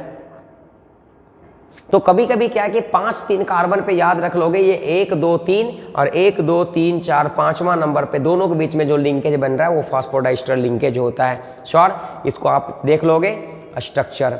चलो अब अपन लास्ट मूव कर गए हैं चैप्टर का, जो सबसे लास्ट टॉपिक है भाई, कि सबसे अच्छा सवाल कभी कभी एग्जाम में पूछता है कि डीएनए और आरएनए में क्या फ़र्क होता है। तो सबसे पहला तो सर आप इसको क्या करोगे, ये होमवर्क है, आप लिख करके कहाँ पे बताने को, आपको कमेंट सेक्शन में ज़रूर बताने को। और ये सबसे ज़्यादा इम्पॉर्टेंट सवाल पूछा है आज तक का, ये डीएनए, इसको आप 5 स्टार मार सकते हो। डीएनए और आरएनए के बीच का सबसे ज़्यादा सवाल पूछा है और इसका आंसर मेरे को कमेंट सेक्शन में ज़रूर चाहिए भैया। हाँ, डीएनए क्या होता है, आरएनए क्या होता है, इसमें कितने नाइट्रोजनस बेस देते हुए कितने होते हैं। बस मैं एक बात बता देना चाहता हूँ कि डीएनए जो होता है वो डबल हेलिक्स स्ट्रक्चर होता है, लेकिन आरएनए जो होता है वो डबल हेलिक्स स्ट्रक्चर नहीं होता है। डबल हेलिक्स स्ट्रक्चर ये अगर आप देखोगे एनसीईआरटी, ये आपके सामने डीएनए स्ट्रक्चर का होता है। यहाँ पे ए वही नाइट्रोजनस ATGC, ये हाइड्रोजन बॉन्ड के साथ जुड़ा होता है। एडेनिन, थाइमिन, गुवानिन और साइटोसिन के साथ जुड़ा होता है भैया। ऐसे करके कुछ स्ट्रक्चर होते हैं, है ना। तो ये डबल हेलिक्स स्ट्रक्चर हो गया, ये डबल हेलिक्स स्ट्रक्चर, लेकिन आरएनए में ऐसा नहीं होता है ना। याद रख लोगे, पहला पॉइंट हमने बता दिया। दूसरा पॉइंट एक और बताते हैं कि ये डीएनए जो है वो हेरिडिटी का काम करता है। ह्यूमन बीइंग में डीएनए की वजह से, है ना, हेरिडिटी, इनहेरिटेंस होता है चीज़ों का, सिम्टम का, कैरेक्टर का, लक्षण का। और ये जो है इनहेरिटेंस वायरस वगैरह में करवाना है तो आरएनए मदद करवाता है भैया। तो 2 पॉइंट हम बता दिए, बाकी 2 पॉइंट तेरे को लिखना है। डीएनए का फुल फॉर्म आपको लिखना है, डीएनए में कौन नाइट्रोजनस बेस पाया जाता है, आरएनए में कौन पाया जाता है, ये आपको लिखना है। तीसरा पॉइंट मैंने बता दिया भाई कि ये डबल हेलिक्स स्ट्रक्चर होता है, वो सिंगल हेलिक्स होता है। ये डीएनए जो है हेरिडिटी मटेरियल का काम करता है ह्यूमन बीइंग में, आरएनए हेरिडिटी मटेरियल का काम करता है वायरसेस में। श्योर। और अगर आप देखोगे तो आरएनए का 3 टाइप होता है, एक का नाम मैसेंजर, दूसरा का नाम राइबोसोमल, तीसरा का नाम ट्रांसफर। इसको अपन mRNA कहते हैं, इसको अपन rRNA कहते हैं, इसको अपन tRNA कहते हैं। 3 तरह का भाई होता है आरएनए और ये तीनों का काम होता है। बेसिकली आरएनए का काम हमारे बॉडी में प्रोटीन सिंथेसिस करवाने का होता है भाई, है ना। ठीक, अब प्रोटीन सिंथेसिस जो है वो राइबोसोम करवाता है भैया, है ना। तो कैसे कैसे, तो जहाँ प्रोटीन का कमी हो जाएगा तो मैसेज पहुँचाएगा प्रोटीन का कमी हुआ है, तो राइबोसोम क्या करेगा, प्रोटीन बनाएगा। और राइबोसोम प्रोटीन जैसे बना दिया तो उसको तुरंत ट्रांसफ़र कर देगा। तो ये आरएनए जो है वो 3 तरह के पाए जाते हैं, mRNA, tRNA और rRNA। आपको याद रख लेना भैया, वेरी इंपॉर्टेंट काम का चीज़ है। श्योर। उसके बाद अपन बात कर लेते हैं, इसके बाद अपन बात कर लेते हैं कि चैप्टर आपके सामने समाप्त होता है। और अगर आप इस वीडियो को बढ़िया से देखे होंगे तो आपको ज़रूर समझ में आया होगा। आई होप कि आप हर एक वीडियो मेरे को इसी तरह देख करके प्यार मोहब्बत दो, ताकि मैं फिर से अगला लेक्चर आपके सामने बहुत ही अच्छा चैप्टर आपकी डिमांड पे मैं ला सकूं भैया, है ना। और मैं बात कर रहा हूँ एग्ज़ाम का, तो आपको भी पता है भाई एग्ज़ाम चल रहा है, अभी एग्ज़ाम चल नहीं रहा, एग्ज़ाम आने वाला है। ठीक, तो लास्ट समय में आपको क्या करना है, वो कहते हैं ना, तो खुद की खोज में निकल तो किस लिए हताश है, तो खुद की खोज में निकल तो किस लिए हताश है, तू चल तेरे वजूद को समय को भी तलाश है, समय को भी तलाश है। कह रहा तुम अपने खोज में निकल, तुम अपने आप को देखो, अगल बगल में क्या हो रहा है, किसका क्या परसेंट आ रहा है, किसका परफॉर्मेंस बढ़िया, और उससे तेरे को कोई मतलब नहीं। अगर आपका टेस्ट में, अगर आपका खुद का मेहनत में प्रोग्रेस हो रहा है तो अपने खोज में निकल कि हम क्या कर रहे हैं, क्या मेरा हर एक टेस्ट में क्या मेरा परफॉर्मेंस बढ़ रहा है, क्या हमने आज इतना पढ़ा तो कल इससे ज़्यादा मैंने पढ़ा। अगर आप ऐसा कर पा रहे हो तो भाई आपको कोई रोक नहीं सकता है। तू चल तेरे वजूद की समय को भी तलाश है, और ये समय भी इंतज़ार कर रहा है भाई कि आपका क्या करके इस दुनिया को दिखाओगे भाई, है ना। तो आपको नेगेटिव से नहीं डरना, आपको पॉजिटिव बना के रखना है, यही सबसे इंपॉर्टेंट फैक्टर लास्ट समय में होता है। और हाँ, अपने बायोमॉलिक्यूल्स पढ़ा था, आपको विटामिन का ज़रूरत पड़ेगा, आपको प्रोटीन का ज़रूरत पड़ेगा, तो ये सब आपको डाइट तो लेना ही पड़ेगा भैया, श्योर। तो अपने अगला लेक्चर में मिलेंगे, तब तक मैं लेना चाहता हूँ अलविदा, जय हिंद।